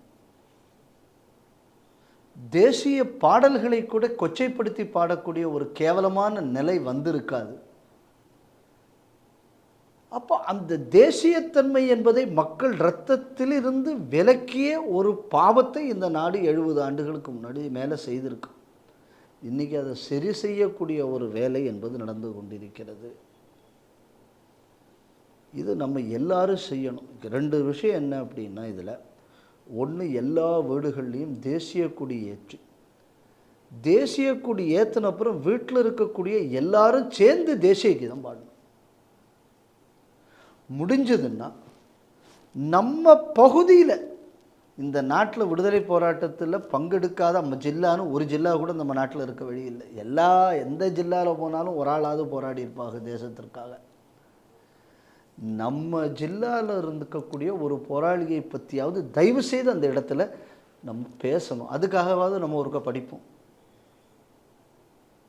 இல்லை நம்ம குழந்தைகளுக்கு அது தெரிய வர்றதுக்கு ஒரு வாய்ப்பு. இல்லை எங்களுக்கு ஜில்லா கூட பேசுகிறதுக்கு இல்லை. ஏன்னா இப்போது தமிழ்நாட்டில் ஒரு புது ட்ரெண்ட் இருக்குது. என்ன ட்ரெண்டுன்னா, அவன் எங்கள் ஊர்க்காரனான்னு கூட பார்க்குறது கிடையாது, என்ன ஜாதிக்காரன். தேசிய தலைவர்கள்லாம் இப்போ ஜாதிய தலைவராக தானே இங்கே பார்க்கப்படுகிறார்கள். அதனால் சரி, நீங்கள் ஜாதிய தலைவர்னு நீங்கள் யாரும் நினைக்கிறீங்களோ தேசியத்துக்கு, அவங்க தேசத்துக்காக செய்த விஷயத்தையாவது சொல்லுங்கள். ஏன்னா நமக்கு இப்போ அது கூட தெரியாது. இப்போ நம்ம ஊரில் யார் போராடினாங்கன்னு நமக்கு தெரியாது. இந்த அகிம்சை போராட்டம் இது உருவான இடம் எங்கே தெரியுமா? நம்ம மெட்ராஸில் ராதாகிருஷ்ணன் சாலை இருக்குல்ல, அங்கே ஒரு இடத்துல காந்திக்குள்ள டிஸ்கஷனில் தான் அந்த போராட்டத்தை பற்றி வருது. அப்படி ஒரு இடம் இருக்குன்னு இந்த மெட்ராஸ் அந்த தெருவிலே 4 பேர்ட்டை கலங்க அது தெரியாதும்ப. நிச்சயமாக சுப்பிரமணிய சிவாவுக்கு முதல்ல தண்டனை கொடுத்தது எக்மோர் நீதிமன்றம். எத்தனை பேருக்கு தெரியும்? தெரியாது. சுப்பிரமணியம் சிவாவையே தெரியாது. அதுக்கப்புறம் தானே அவரை பற்றி தெரியறதுக்கு வாய்ப்பு இருக்குது. இன்னைக்கு காந்தி நேரு பெரம்பூரில் தெரியாது. இந்த கப்பல் கம்பெனியெல்லாம் பொழிஞ்சதுக்கு அப்புறம் வஉசி அந்த எங்கள் பக்கத்தில் தெருவில் வியாபாரம் பண்ணிக்கிட்டு இருந்தார். எத்தனை பேருக்கு தெரியும் அந்த இடம்? தெரியாது. நமக்கு தெரியாது. இந்த வட சென்னையில் தான் ஹரிஜன ஆலய நுழைவு போராட்டத்தை காந்தி நடத்தின ஒரு இடத்துல ஒன்று வட சென்னையில் இருக்குது, பெருமாள் கோயில். எத்தனை பேருக்கு தெரியும்? நமக்கு தெரியாது. இந்த மெட்ராஸ் ஃபோர்ட்டில் தான் இவ்வளோ வெள்ளைக்காரர்களுக்குள்ள இடையில பாஷ்யம் ஐயங்கார் மேலே ஏறி கொடிமரத்தில் உள்ள அந்த வெள்ளைக்காரங்குடியை தட்டிவிட்டு இந்திய கொடியை கட்டிவிட்டு தப்பியும் ஓடிவிட்டார் மாட்டிக்காமல். பாஷ்யம் ஐயங்கார்னு ஒருத்தர் அதை செய்தார். எத்தனை பேருக்கு தெரியும்? பாஷ்யம் ஐயங்கார் பேரே தெரியாது. அந்த பேரை போட்டதே தப்புன்னு சொல்லி ஒருத்தர் போராட்டம் நடத்தினார். ஆமாம். யார்? அந்த வெள்ளைக்காரனுக்கு இப்போ லேட்டஸ்ட்டாக ஒருத்தர் ஏஜெண்ட்டாக இருக்கார், இப்போ எம்பியாக கூட இருக்கார். அவருன்னா வையண்ணா கோபாலசாமி, வைகோங்கணும். இப்போ பேரை மாற்றி போட்டாங்கல்ல, ஞானஸ்நான பேர் இப்போ தான் அவர். அந்த பேரையே காதில் விழுந்துடக்கூடாது. இந்த மாதிரி ஒரு போராட்டம் நடத்தின ஒரு அப்படி ஒருத்தர் உண்டுன்னு கூட நமக்கு தெரியாது. பாஷ்யம் ஐயங்கார் அப்படி போராட்டம் நடத்தின தெரியாது. எங்கள் ஜில்லாவை சேர்ந்த செண்பகராமன் எம்டன்னு ஒரு கப்பலை கொண்டு வந்து, இப்போ இந்த பாரிஸ் கார்னரில் டேர் ஹவுஸ்னு ஒன்று இருக்குது, அங்கே ஒரு குண்டு, இன்னொரு குண்டு இந்த இப்போ இருக்கிற ஹைகோர்ட்டு காம்பஸ் பக்கத்தில் இன்னொரு குண்டு விழுந்தது. கப்பலில் வந்து குண்டை போட்டது மட்டும் இல்லை, கப்பலை கொண்டு திருப்பியும் போயிட்டார் மாட்டிக்காமல். யாருக்கும் தெரியுமா இப்படி ஒரு ஆள் இருந்தார்னு? அவர் தான் இந்த ஜெய்ஹிந்துங்கக்கூடிய கோஷத்தையும் கொடுத்தார். ஆனால் இந்த ஜெய்ஹிந்தை நாங்கள் வந்து அசெம்பிளியில் சொல்லலை, அது எங்களுக்கு சாதனைன்னு சொன்னது இப்போ இருக்கக்கூடிய இந்த நாசமாக போகிற அரசு. எந்த ஜெய்ஹிந்துங்க கூடியதை வச்சு, டேர்னா என்ன, பயப்படுறத dare house, I dare you அப்படின்னு சொல்லி செய்தான். இந்த வரலாற்றை கொடுத்தவங்க சொன்ன ஜெய்ஹிந்த் இந்த அசம்பிளியில் சொல்லக்கூடாது அப்படின்னு சொல்லி ஒரு கூட்டம் இங்கே இருக்கு. இவன்லாம் வரலாற்றில் இருக்கான். என்னடான்னா இந்த நாட்டுக்கு விடுதலை கொடுக்காத இடம் வெள்ளைக்காரன் இந்த நாட்டையே ஆண்டுட்டு போ, இவன் தான் ஏண்டா எனக்கு தந்தைம்பேன். ஏண்டா ஒன்றை வெள்ளைக்காரன் எப்படிடா வச்சுருந்தான்? இன்றைக்கி நம்மால் இன்றைக்கி பிஎம் ஆகவோ சிஎம் ஆகவோ மந்திரியாகவோ எம்எல்ஏ ஆகவோ வர்றதுக்கு இந்த விடுதலை தானே காரணம். அப்போ நீ வெள்ளைக்காரன் ஆண்டு உனக்கு நான் கழுவி விடுறேன்னு சொல்லக்கூடியவனை போய் நீ தந்தைன்னு சொன்னேன்னு, இதையும் கூட இந்த நாட்டுக்கு ஒரு அவமானம் ஏதாவது இருக்க முடியுமா? ஸோ இந்த மாதிரியான அவமான சின்னங்கள் முதல் மனதுகளில் இருந்து துடை தெரியப்பட வேண்டும். அப்போ நம்ம ஊர் வந்து இன்றைக்கி எந்த ஜில்லாவை எடுத்தாலும் அங்கே ஒரு பெரிய ஒரு சமுதாய போராட்டம். ஏன்னா இந்த நாட்டோடு சொந்த விடுதலை போராட்டங்கக்கூடிய ஏதோ இந்த 200 வருஷத்துக்குள்ளேயா கிடையாது. அதுக்கு முன்னாடி எவ்வளவோ பேர் போராடி இருக்காங்க. ஸ்ரீரங்கத்தை பாதுகாப்பதற்காக எவ்வளோ பேர் போராடி இருக்காங்க. அவர்களும் விடுதலை தியாகிகள் தான். மதுரை மீனாட்சியை பாதுகாப்பதற்காக போராடியவர்கள், திப்பு ஹைதர் என்ற கொடுங்கோலர்களிடமிருந்து இந்த நாட்டை பாதுகாப்பதற்காக உயிரை நீத்த பெரியவர்கள். இன்னும் சொல்ல போனோன்னா வெள்ளைக்காரன் இந்த நாட்டுக்கு வரத்துக்கு முன்னாடியே இந்த நாட்டின் விடுதலைக்காக போராடியவர்கள் லட்சக்கணக்கான பேர் இருக்காங்க. இன்னும் அதுக்கு முன்னாடி வேற ஒருத்தன் வந்தான், துலுக்கம் வந்தான். ஸோ இப்படிப்பட்ட இந்த நாட்டின் போராட்ட வரலாறுகளை நமக்கு சொல்லணும். ஏன் சொல்லணும்னா, அன்னைக்கு பண்ணின தப்பை நீ மறுபடியும் பண்ணாதே ஒன்று. ரெண்டாவது, எவன்ட்டையும் அடிபணிவது என்பது நம்ம வரலாற்றில் கிடையாது. போராடுவோம், வெற்றி பெறுவோம். அடிக்கடி வீரத்துறவி சொல்கிற வார்த்தை இது. நான் என்னைக்கு நீ இந்த நாட்டை ஒரு பய கூட முழுமையாக இந்த நாட்டை தன் அடிமையாக வைத்து கொண்டிருந்தான் பல காலம், வரலாறே கிடையாது. கொஞ்ச நாளைக்கு இடையில் நம்மளை எதிர்த்து சண்டை போட்டு ஜெயிப்பான். இது இந்த நாட்டோட ஒரு ஸ்பெஷாலிட்டி. இந்த எண்ணத்தை விதைப்பதற்காகவாவது இந்த ஆகஸ்ட் 15 எல்லா இடங்கள்லையும் தேசிய கொடி ஒவ்வொரு வீட்டுக்கு வீடு ஏற்றணும். நமக்கு தெரிஞ்சு எல்லா விஷயமும் நமக்கு தெரியறதுக்கு வாய்ப்பு இல்லை. இப்போ தான் நம்ம தான் அந்த இது வச்சுருக்கோம், என்ன மொபைலு, அதில் எதுக்கெல்லாமோ தடவுறோம். நல்லதுக்கும் தடவலாமே.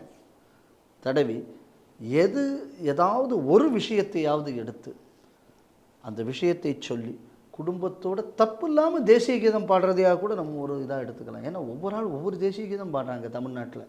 தமிழ்த்தாய் வாழ்த்தையும் இங்கே உள்ள மந்திரிகளும் எம்எல்ஏக்களுமே என்னெல்லாமோ விதமாக பாடுறாங்க. அப்புறம் எங்கள் போட்டு பெங்காலியில் இருக்கக்கூடிய ஜனகணமனம் நம்ம தப்பு இல்லாமல் பாட போகிறோம். அந்த லட்சணத்துல எல்லாம் நம்ம பள்ளி கல்வித்துறையை நம்ம வளர்த்தி வச்சுருக்கோம். தப்பு இல்லாமல் ஜனகணமன பாடுறது. இன்னையிலிருந்து பயிற்சி எடுப்போம். 15 ஆகஸ்ட் அன்னைக்கு வந்து அதை நம்ம நடைமுறைப்படுத்துவோம். இது வந்து நீங்கள் பிரதமர் மோடி வந்ததுக்கப்புறம் சில விஷயங்கள் நான் ரொம்ப சந்தோஷப்படுறது என்ன அப்படின்னா, ஆகஸ்ட் 14 பார்ட்டிஷன் ஹராஸ் டே அன்றைக்கி வச்சுருக்காரு. இந்த நாடு பிரிவினை அடையும் போது எப்படிப்பட்ட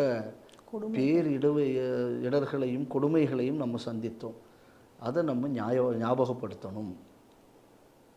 திருப்பி இந்த தவறை நாம் செய்துவிடக்கூடாது, இதை ஞாபகப்படுத்தணும். அதுக்கப்புறம் பாருங்கள், ஆகஸ்ட் 15 தேசிய கொடியேற்றி நமக்குள்ள போராட்ட வரலாறுகள், நம்முடைய வெற்றி வரலாறுகளை வைத்து பெருமித உணர்வையும் அதே நேரத்தில் தேசபக்தியும் தியாக உணர்வையும் நமக்குள் ஏற்படுத்தி கொள்ள வேண்டும். இது எல்லாமே யூ ஹேவ் டு செலிப்ரேட். சர்வதேச யோகா தினம். யோகா நம்ம நாட்டோட ஒரு கலை, அதை நம்ம எல்லாரும் கொண்டாடணும்.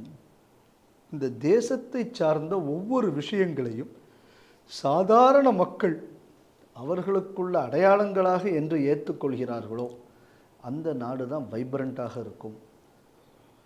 அந்த நாடு தான் தடம் பெறலாமல் நிற்கும்.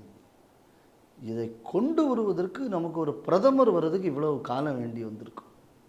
அந்த அளவு இந்த நாட்டில் இருக்கக்கூடிய வெள்ளக்காரனுக்குள்ள அடிமை கல்வி தான் பாரதி சொன்னான், பேடிக்கல்வின்னா. இந்த பேடிக்கல்வி மாற்றி வைத்திருக்கிறது.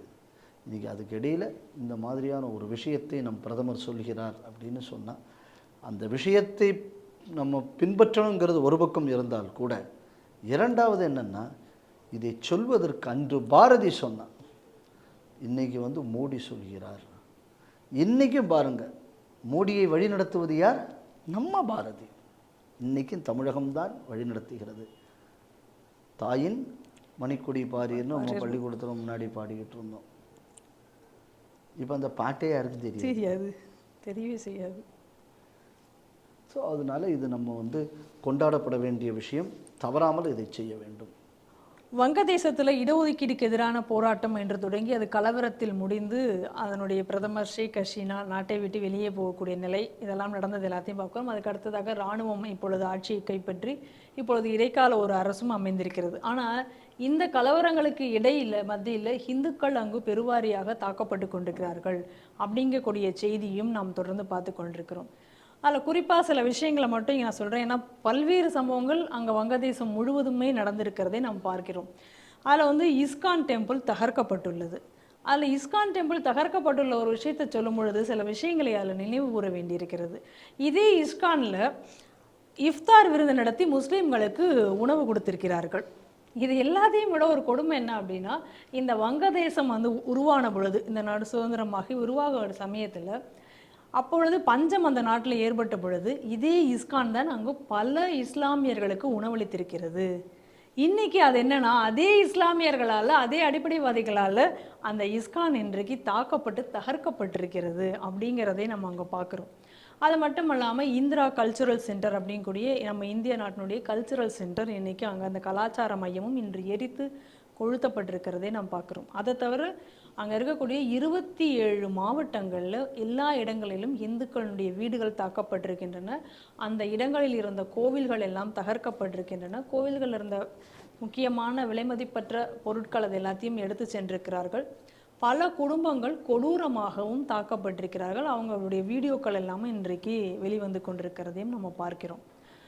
அதில் சில முக்கியமான விஷயங்கள் என்னன்னா, ஒரு வீடில் புகுந்து அவங்களை அடித்து எடுத்து போனது மட்டும் இல்லாமல், வீட்டில் இருக்கக்கூடிய நகைகள் எல்லாத்தையும் எடுத்து போனது மட்டும் இல்லாமல் ஒரு குழந்தையையும் அவர்கள் தூக்கி சென்று விட்டிருக்கிறார்கள்.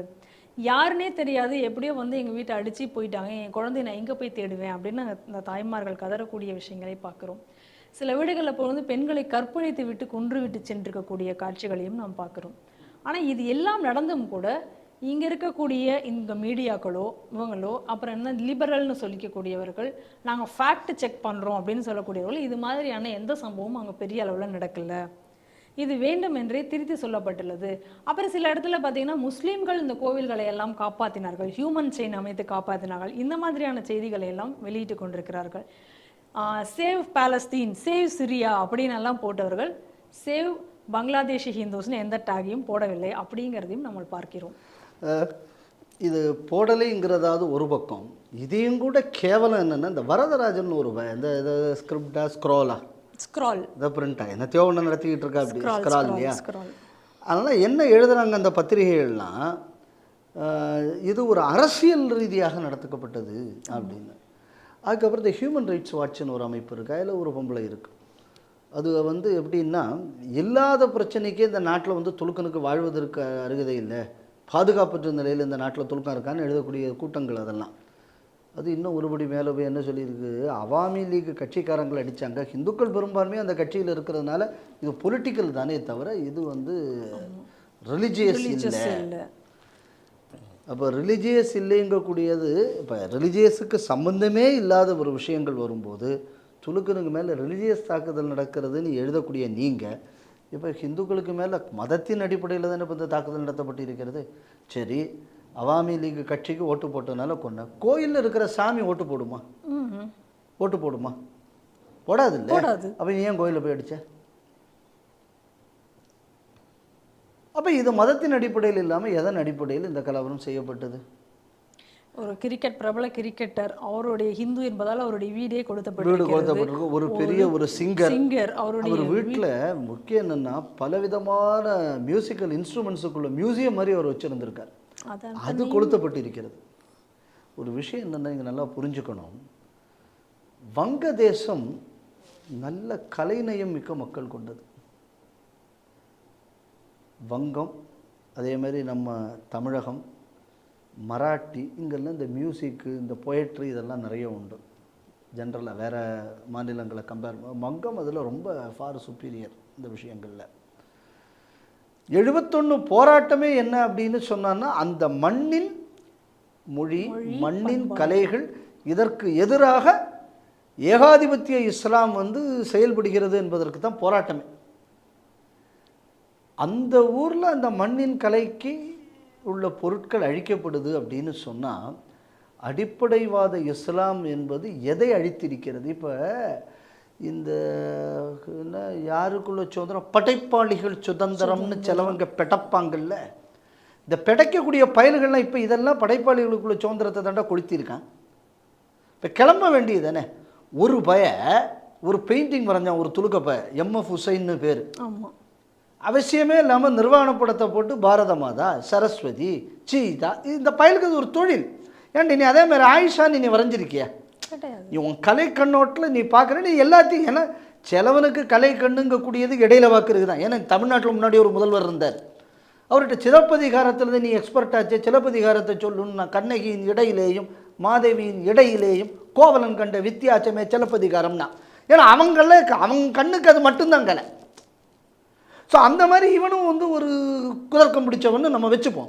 அப்போ நீ எல்லாத்தையும் போட்டிருக்கணும் இல்லை அந்த படத்தில், இதை மட்டும் நீ எதுக்கு போடுற? அப்போ இதெல்லாம் ஒரு உள்நோக்கம் கொண்ட படைப்பாளிகள் தானே இந்த பயிலுக்கு வம்பிட்டு பயிலுகளும். இப்போ நான் என்ன சொல்கிறேன், அப்போ அந்த பயிலுக்காக வேண்டி நிறைய பேர் படைத்தான், நம்ம ஊரில் இருந்து ஆரம்பித்து எல்லா ஊர்லேயும் படைத்தான். ஏன்டா இப்போ நீ படைக்க வேண்டியதானடா? ஒட்டுமொத்த அந்த கலை களஞ்சியமே இன்றைக்கி கொளுத்தப்பட்டு இருக்கிறது. அதனால் எங்களுக்கெல்லாம் பிடப்பு வந்துருச்சு, அதனால் நாங்கள் இதை கிளம்பிட்டோம், நாங்கள் படையெடுத்து போகிறோம், பார்த்தையா அது கொல்லப்பட்டது, ஒரு பயலாவது பேசினானா? கிடையாது. இப்போ இவனுக்கு தெரிஞ்ச ஒரே கலை என்னென்னா, வெளிநாட்டில் இருக்கக்கூடிய அந்நிய பயில்க போடக்கூடிய எச்சக்கலை.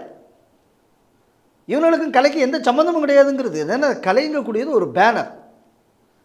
எதுக்கு பேனர்னால், இன்னொருத்தனுக்குள்ள அஜெண்டாவை ப்ரமோட் பண்ணுறது. நம்ம ஊரில் ஒரு ஒருத்தன் கிடக்கான், இந்த பாடக்கூடிய இந்த கர்நாடிக் மியூசிக் பாடக்கூடிய ஒரு அவன் இந்த மாதிரி தான் சொல்லிட்டு நடக்கிறான் ஒரு அவன் பேருன்னு கிருஷ்ணான்னு ஒரு ஸோ இதுகள்லாம் வந்து என்ன அப்படின்னு சொன்னால், இப்போ இவனுங்கெல்லாம் பேச வேண்டியது தானே.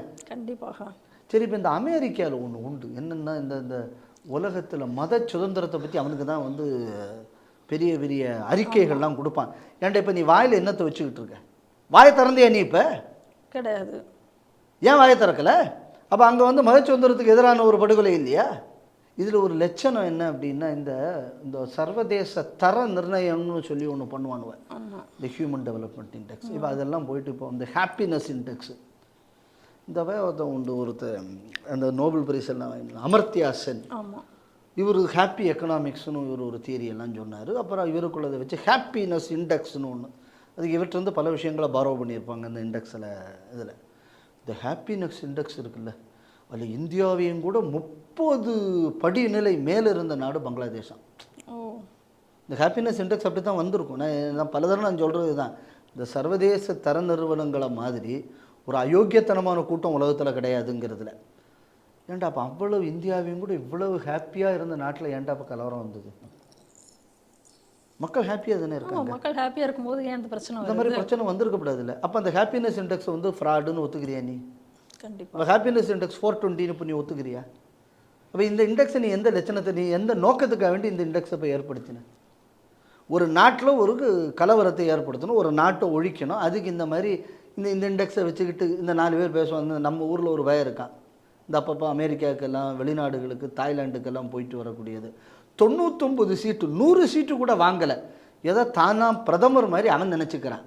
அவன் ஏதோ ஒரு மாபெரும் வெற்றி, ஏன்டா 3 டிஜிட் கூட உன் கட்சி வரலையே, ஆனால் இவன் தான் பெரிய வெற்றி பெற்றான்னு சொல்லி ஒரு 10 கட்சிக்காரனா அவன் பின்னாடி போய் நிற்கிறான். பேருனா ராகுல் காந்தின்னு ஒரு பார்லிமெண்ட்டில் என்ன பேசுகிறான்னு தெரிய மாட்டேங்கிறது. பார்லிமெண்ட்லேயே தூங்குறான் வேற.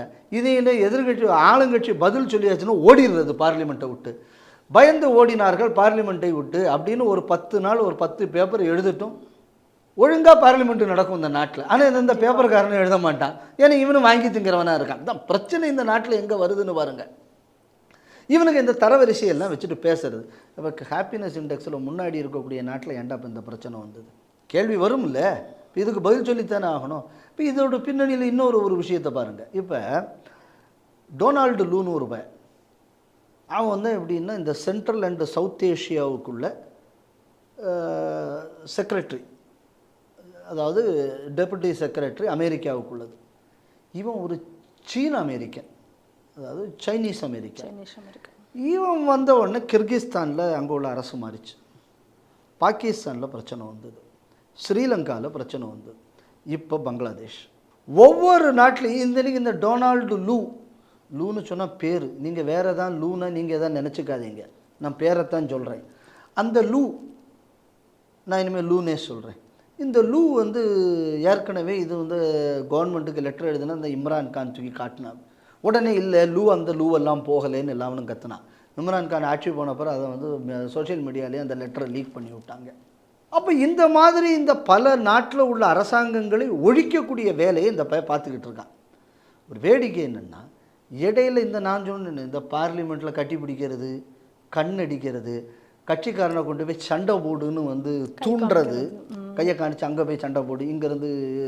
அதாவது நம்ம ஊரில் என்ன பண்ணுவாங்க அப்படின்னு சொன்னோன்னா, இந்த 10 ரவுடியை இந்த கூட்டு போவானுங்க, கூட்டு போய்டே நீ அதை கொளுத்துடா, நீ இவனை அடிடா, இவனை வெட்டுடான்னு இந்த முன்னாடி ஒருத்தர் இருந்து ஒரு கோதாவிலேருந்து கத்துவான்ல, அதாவது என்ன சொல்கிறான்னு தெருப்பு பொறுக்கி ரவுடிம்பாங்க. அந்த தொரி பொறுக்கிகளின் தலைவன் எப்படி பிஹேவ் பண்ணுவானோ அதே மாதிரி பார்லிமெண்ட்டில் பிஹேவ் பண்ணுறது. இந்த ராகுல் காந்தி வந்து இந்த லூவை சந்திச்சிருக்கா. அப்படி அதனால தான் நீங்கள் இப்போ இந்த பார்லிமெண்ட் நீங்கள் முழுக்க பார்த்தீங்கன்னா பொய் அவ்வளோத்தையும் பார்லிமெண்ட்டில் சரளமாக பேசுகிறதுங்கக்கூடியதை ராகுல் காந்தி பழக்கமாக வச்சுருக்காங்க.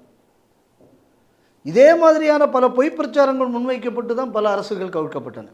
இப்போ என் கேள்வி என்னென்னா, இவனுகளில் ஏதோ டெமோக்ரஸின்னு கத்துறானே, அது டெமோக்ராட்டிக்கலி எலெக்டட் கவர்மெண்ட்டு தானே? ஆமாம். இப்போ நாட்டில் பெரும்பான்மையான மக்கள் தானே ஓட்டு போட்டு பண்ணா. ஆமாம். இப்போ நம்ம நாட்டிலையும் பெரும்பான்மை வந்து யாருக்கு? இப்போ காங்கிரஸுக்கும் பிஜேபிக்கு இடையில வித்தியாசம் 10 கோடி ஓட்டு. கரெக்ட். 1 கோடி 1.5 கோடி இல்லை. பிஜேபியும் காங்கிரஸுக்கு இடையில உள்ள வித்தியாசம் 10 கோடி ஓட்டு. உலகம் முழுக்க டெமோக்ராட்டிக்கலி எலெக்டட் கவர்மெண்ட்டை இப்போ கவுக்கிறது யார்? இதுக்கு எதை நம்ம புரிஞ்சுக்கணும் அப்படின்னு சொன்னால், ஒரு வயலண்ட் மைனாரிட்டி ஒரு பேசிவ் மெஜாரிட்டியை ஒழிச்சிரும். இதுதான் நம்ம புரிஞ்சுக்கணும். இதுதான் மாபோக்ரஸி. இதுக்கு பேர் டெமோக்ரஸி இல்லை. எல்லா நாடுகள்லையும் இன்றைக்கி தான் நடந்துக்கிட்டு இருக்கு. ஸோ இது டெமோக்ரஸிக்கு உலகம் முழுவதும் நடக்கக்கூடிய தோல்வின்னு எந்த ஒரு பயலாவது பேசினானா? கிடையவே கிடையாது. ஃபார் ரைட்டில் உள்ளவன் ஜெயிச்சாச்சு அப்படின்னு சொன்னோன்னா ஐயோ டெமோக்ரஸிக்கு ஆபத்துங்கிறாங்க. அப்போ இவ்வளோ ஓட்டு வாங்கி ஜெயிச்சவனை நீங்கள் மாற்றணும்னு நீங்கள் சொல்கிறது எது டெமோக்ராட்டிக் பிரின்சிபிள்? அதை பற்றி இன்றைக்கி எவனாவது பேசினானா? கிடையாது. ஒரு வயலும் பேசல இல்லை. அப்போது உலகம் முழுவதும் இன்றைக்கி இந்த மாதிரியான ஒரு ஜனநாயக விரோத மக்கள் விரோத ஒரு நடவடிக்கை. இதனால் என்ன ஆகும் அப்படின்னா, ஒவ்வொரு நாட்டிலையும் இருக்கக்கூடிய அரசியல் தலைமைகள் எல்லாம் பலவீனப்படும். அப்போ எல்லா நாடுகளுக்குள்ள பலவீனம் என்று வந்தால் பஞ்சம் வரும். பஞ்சம் வந்தாச்சுன்னா பிரிவினைவாதம் வரும், பயங்கரவாதம் வரும். இதனால் யாருக்கு லாபம் என்பதை நீங்கள் புரிஞ்சு. பங்களாதேஷில் இப்போ என்னென்னா இட்ஸ் அன் ஆடட் திங். ஏன்னா ஹிந்துன்னு ஒரு டார்கெட். இப்போ இதை மறைப்பதற்காக இது அவாமி லீக் கட்சிக்கும் அதுக்கும்னு ஒரு பிரச்சனை. அப்புறம் சொன்னீங்க பேர் என்ன, அவங்களுக்கு வந்து இஃப்தார் நோன்பு கொடுத்தாக, சோறு போட்டாக. பாம்புக்கு பால் வார்த்தால் என்னங்கிறதை புரிந்து கொள்ள வேண்டும். இந்த சர்வமத கோயில் வச்சுக்கிட்டு இருக்கிறவங்களுக்கு நான் சொல்கிற விஷயம் இதுதான். கண்டிப்பாக எல்லாத்தையும் நான் ஒன்றா வச்சுக்கிட்டு இருக்கேன்னு சொல்லக்கூடியவங்களுக்கு இதான் உங்கள் நிலைமை. இதுதான். இந்த துலுக்கப்பையில வடக்கிருந்து இங்கே கூட்டின்னு வந்தது என்னென்னா 2 பாண்டியனுக்கு இடையில் சண்டை அந்த காலத்தில். அதில் ஒரு பாண்டியன் ஒரு துலுக்கனை கூப்பிட்டு வந்தான் அவன் ஜெயிக்கிறதுக்காக. கடைசியில் அவன் சொன்னால் ஒட்டுமொத்த பாண்டியன் சோழன் எல்லாத்தையும் ஒழிச்சு போட்டு அவன் கடைசியில் இங்கே உள்ள எல்லாத்தையும் காலி பண்ணிட்டு போட்டான். இன்றைக்கி சேரர் சோழர் பாண்டியர் எல்லாம் 1000 வருஷத்துக்கு முன்னாடி தான் நம்ம வரலாறு தான் படிக்க முடிஞ்சது. சோறு போட்டதுக்கு அனுபவிச்சேன். வரலாறு தான். யாருக்கு அதெல்லாம் பாத்திரம் அறிந்து பிச்சை இடு. இதை நம்ம ஊரில் உள்ளவங்க புரிஞ்சுக்கணும். வரலாற்றில் என்ன நடந்ததோ அந்த தப்பத்தை இன்றைக்கி நம்ம பண்ணிக்கிட்டு இருக்கோம். இன்றைக்கி அதுக்கு நம்ம அனுபவிச்சுக்கிட்டு இருக்கோம். அழகாக ஒரு வார்த்தை தஸ்லீமா நஸ்ரின்னு சொன்னாங்க. ஏன்டா பங்களாதேஷில் இருக்கக்கூடிய துலுக்க பயங்கரவாதிகளுக்கு பயந்து என்ன நீ ஊரை விட்டு விரட்டுன. இன்றைக்கி அதே துலுக்க பயங்கரவாதி இன்றைக்கி ஒன்றை மிரட்டி விட்டான் பார்த்தியா அந்த அம்மா. சொன்னது சரி தானே? கண்டிப்பாக சரி, நிச்சயமான ஒரு உண்மை. அப்போது இந்த பாம்புக்கு பாலை ஊற்றுனதுக்கு இன்றைக்கி ஹசீனா அனுபவிச்சுக்கிட்டு இருக்காங்க. இந்த பாம்புகளை பால் மட்டுமா, முட்டை, பால், இன்னும் சொல்ல போனால் விஸ்கி பிராண்டி வர ஊற்றி நம்ம ஊரில் வளர்த்துக்கிட்டு இருக்கே. இந்த நாட்டோட நிலைமை என்ன ஆகும் என்பதை அரசியல்வாதிகள் புரிந்து கொள்ள வேண்டும். ஆனால் இது என்னவாக இருந்தாலும் நம்ம இதில் ஃபோக்கஸ்டாக பார்க்க வேண்டியது என்ன அப்படின்னா, திட்டமிட்ட ஹிந்து படுகொலை, திட்டமிட்ட ஹிந்து இன அழிப்பு. இப்போ பங்களாதேஷில் உள்ள ஹிந்து அமைப்புகள் சொல்லியிருக்காங்க, பங்களாதேஷில் உள்ள ஹிந்துக்கள் அங்கேருந்து மொத்தமாக வெளியில் போயாச்சுன்னா உனக்கு தான் ஏன் பாதிப்புன்னு இந்தியாவுக்கு அவர்கள் சொல்லியிருக்கிறார்கள். அது 100க்கு 100 உண்மை. நிச்சயமாக. இந்த கான்டெக்ஸ்டில் நம்ம இன்னொரு விஷயத்தை பார்க்கணும். இப்போ இடையில கூட ஹொசூரில் வந்து ஒரு இஷ்யூ வந்திருக்கு. ஒரு பங்களாதேஷில் இருக்கக்கூடிய ஒரு ஹிந்து குழந்தையை கடத்தி வந்திருக்கான் ஒரு பங்களாதேஷ் துலுக்கன். எங்கே அந்த குழந்தைய வச்சுருக்கான்னா ஹோசூர் பக்கத்தில் நம்ம ஒரு துலுக்கம் வீட்டில் வச்சுருக்கான். அந்த குழந்தை இந்த ஃபோன் ஏதோ இந்த ஹெல்ப்பு எதுக்கோ ஒன்றுக்கு ஃபோன் பண்ணி இன்றைக்கி போலீஸ்காரங்க அந்த குழந்தையை மீட்டிருக்கிறார்கள். இன்றைக்கி துலுக்க பயங்கரவாதத்தை முன்னெடுத்த இன்னொரு நாடு மாலத்தீவு, நம்ம பக்கத்தில் இருக்கக்கூடியது. நான் அந்த மாலத்தீவுக்கு போயிருக்கேன். இந்த மாலத்தீவில் நீங்கள் பார்த்தீங்க அப்படின்னா இந்த பங்களாதேஷ் பயில நிறைய பேர் இந்த பீச்சில் இருப்பான். அந்த லோக்கல் உள்ள அவனை எப்படி கூப்பிடுவான்னா பங்கா பாய்ஸும்பான். அதாவது அவனுக்கு அவ்வளோ கேவலமாக பேசுவானுங்க. அவங்க மனசில் அப்படி தான் அவனை ட்ரீட் பண்ணுவான். ஆனால் அந்த பங்கபாய் செய்த பங்கம் என்ன அப்படின்னு பார்த்தா, மால்டீவ்ஸை ரேடிக்கலைஸ் பண்ணதில் பங்களாதேஷுக்கும் பங்குண்டு. அவன் சாதாரண பையன் கிடையாது. துலுக்க பையங்கிறது அங்கே போனவன் சாதாரண ஆள் கிடையாது. இப்போ தமிழ்நாட்டில் வர இவன் இந்த கிருஷ்ணகிரி கிட்ட மலைக்கு மேலே ஒருத்தன் வெடிகுண்டு டெஸ்ட் பண்ணான்னு ஒருத்தனை பிடிச்சி அரெஸ்ட் பண்ணாங்க. அவன் பங்களாதேஷ்காரன். இவன் நம்ம டிஎன் பாளையம் ஈரோடு மாவட்டம். அங்கே ஒரு 4-5 பேர் ரோட்டை மறித்து ஒரு இந்து உன்னிக்காரர் கடைக்கு முன்னாடி வந்து ஒரு நமாஸ் பண்ணுறேன்னா அவன் பார்த்தா அது பங்களாதேஷ்காரன். இப்போ நம்ம ஊரில் எம்பிட்டு பயலுக்கு அப்படி இருக்கான்னு நமக்கு தெரியாது. இப்போ நீங்கள் இந்த பக்கம் பர்கூர் போயாச்சுன்னா கூட குவாரியில் மட்டும் இந்த பயலுக்கு தான் இருக்கான் எனக்கு தெரிஞ்சு. இந்த பக்கம் போயாச்சுன்னா வங்காளி மட்டுமே தான் பேசுகிற இந்த செங்கல்பட்டுக்கு போனால். இன்னும் பண்ருட்டியில் அண்டி உடைக்கக்கூடிய இடம், அண்டி சாரி உங்கள் ஊரில் சொன்னால் முந்திரி, எங்கள் ஊரில் அண்டிம்போம். அந்த முந்திரி உடைக்கக்கூடிய இதில் பார்த்து அங்கே பாதி பயலுக்கு இவனுக்கு தான் வேலை பார்த்துக்கிட்டு இருக்கான். அதனால தான் என்ன அப்படின்னு சொன்னால் அங்கே இருக்கக்கூடிய அடிப்படைவாத துலுக்க அமைப்புகளால் ஒரு டெமோகிராஃபிக் இன்வேஷன் இந்த நாட்டில் நடத்தப்பட்டு கொண்டிருக்கிறது. நான் தொடர்ந்து சொல்லிக்கிட்டு வரேன். ஆரம்ப இடத்துல அது எப்படி இருக்குங்கக்கூடியதை நம்ம இன்றைக்கி படிச்சுக்கணும். அந்த பங்களாதேஷுக்காரன் இல்லைன்னா என்னால் கம்பெனி நடத்த முடியாதுன்னு பல முதலாளிகள் இன்றைக்கி அவங்களுக்கு முன்னுரிமை கொடுத்து வேறு வேலை கொடுக்குறாங்க நம்ம ஊரில். எனக்கு தெரிஞ்சு என் நண்பர் அவர் இன்றைக்கி என்கிட்ட சொல்கிறாரு, அவர் எலக்ட்ரிக்கல் கான்ட்ராக்டர். இந்திக்காரன் இல்லாட்டா வேலையே நடக்காது, எங்கள் இண்டஸ்ட்ரியே படுத்துரும்னு. அதில் 80 பேர் பங்களாதேஷ்காரன். நமக்கு தெரியாது. ஏன்னா நம்ம தான் எவனுக்குமே ஹிந்தியே சொல்லிக் கொடுக்கப்படாதுங்கிறதுனால நம்ம ஆளுக்கு ஹிந்திக்கும் பங்காளிக்குமே வித்தியாசம் தெரியாது. 80 பேர் இங்கே வந்து கிடக்கிறான்னு தெரியாது. இன்றைக்கி சோறு போட்ட இஸ்கானை அடித்தார்கள், நாளைக்கு சோறு போட்ட நம்ம ஊர் முதலாளிகளுக்கு இதான் நடக்கும். நம்ம ஊரில் வந்து எத்தனை பொண்ணுங்கள் இங்கேருந்து பங்களாதேஷுக்கு அவன் கூட்டிகிட்டு போயிருக்கான். ஸோ இன்றைக்கி வந்து பங்களாதேஷில் நடக்கக்கூடிய எல்லா விஷயங்களும் நம்ம ஊரில் அதே ஊர்னால நடந்து கொண்டிருக்கிறது. இதை தான் நம்ம பார்த்துக்கிட்டு இருக்கோம். அதனால் பங்களாதேஷில் உள்ள ஹிந்துக்கள் என்ன நீங்கள் வேறு கோயில்கள் ஒடிக்கிறாங்கன்னு. இதுக்கு முன்னாடி நான் சொல்கிறேன், நான் டாக்கா போயிருந்தேன். அப்போது ஒரு நவராத்திரியை ஒட்டின ஒரு நேரம் டாக்கேஸ்வரிக்கு போனேன். அது வந்து நம்ம சக்தி பீடங்களில் ஒன்று டாக்கேஸ்வரி. அதனால தான் அந்த ஊருக்கு பேரே டாக்கான்னு பேர். பெரிய பந்தல் போட்டு அதை க்ளோஸ் பண்ண மாதிரி இருக்கும். அந்த பந்தலுக்கு கீழே தான் ஸ்பீக்கர். ஏன்னா சத்தம் வெளியில் கேட்டால் அடிச்சு விடுவாங்களாம். ஊருக்கு பேர் என்ன? டாக்கா. டாக்காவுக்கு ஏன் அந்த பேர் வந்து இது டாக்கேஸ்வரி அம்மன் கோயில் இருந்ததுனால. நான் சொல்கிறது எப்படின்னா 2001 2005 பீரியடில் அப்போ 2-3 முறை போயிருந்தேன் அங்கே. அப்போவே அது அப்படி தான் இருந்துச்சு. அப்போது அங்கே வந்து இந்துக்களுக்குள்ள மத சுதந்திரத்தை பற்றி இந்த எந்த பயல்களும் பேசலை. இன்னைக்கு பங்களாதேஷில் இருக்கக்கூடிய இந்த ஹிந்துக்களுக்காக நாம் குரல் கொடுத்தாக வேண்டும். நேற்று நம்ம பி குரு ஸ்ரீ ஐயற்ற பேசும்போது அமெரிக்காவில் இருக்கக்கூடிய பல ஹிந்துக்கள் அந்த ஊரில் இருக்கக்கூடிய எம்பிக்கள், அந்த ஊரில் இருக்கக்கூடிய செனட்டர்ஸ் இவங்களுக்கெல்லாம் லெட்டர் எழுதியிருக்காங்க. இவர்களை பாதுகாக்கிறதுக்கு நீங்கள்லாம் குரல் கொடுங்கன்னு. என்னோட வேண்டுகோள் ஸ்ரீ டிவி வாயிலாக உங்கள் தொகுதி எம்எல்ஏக்கள், உங்கள் தொகுதி எம்பிக்களுக்கு அவங்களுக்கு தொடர்பு உங்களுக்கு பார்த்தா தெரியும், இன்டர்நெட்டில் இருக்கும் அந்த மெயில் ஐடி அட்ரஸ் இருந்ததுன்னா, பங்களாதேஷ் இந்துக்களை பாதுகாப்பதற்கு நீங்கள் குரல் கொடுங்கள் அப்படிங்கக்கூடிய ஒரு கடிதத்தை நாம் அனைவரும் முதல்ல செய்யணும், அனுப்பணும். ஒன்று. ரெண்டாவது, இந்த வங்கதேச இந்துக்களை பாதுகாக்க வேண்டும் என்பதற்காக திங்கட்கிழமை இந்து முன்னணி பேரியக்கம் வந்து பல இடங்களில் வந்து போராட்டங்கள் அறிவித்திருக்கிறார்கள்.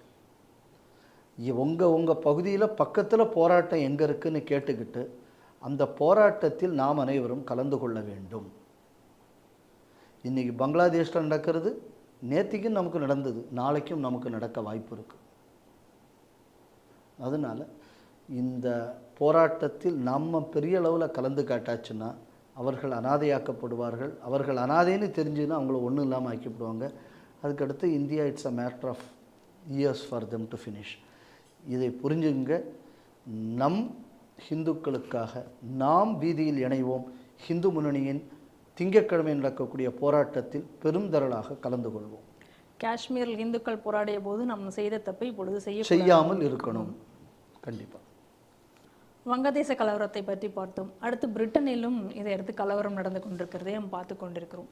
பிரிட்டனிலும் எதற்காக கலவரம் தொடங்கியதுன்னு பார்த்தா, ஜூலை 29 சவுத் போர்ட்டில் ஒரு சிறுவன் வந்து அங்கே இருக்கிற பிரிட்டிஷ் சிறுமியை வந்து 3 பேரை வந்து சுட்டு கொன்றான் அப்படிங்கக்கூடிய ஒரு பிரச்சனை வந்தது. அதற்கப்புறம் அந்த சிறுவனை பற்றிய ஒரு தகவல் வந்து சமூக வலைதளங்களில் பரவுது.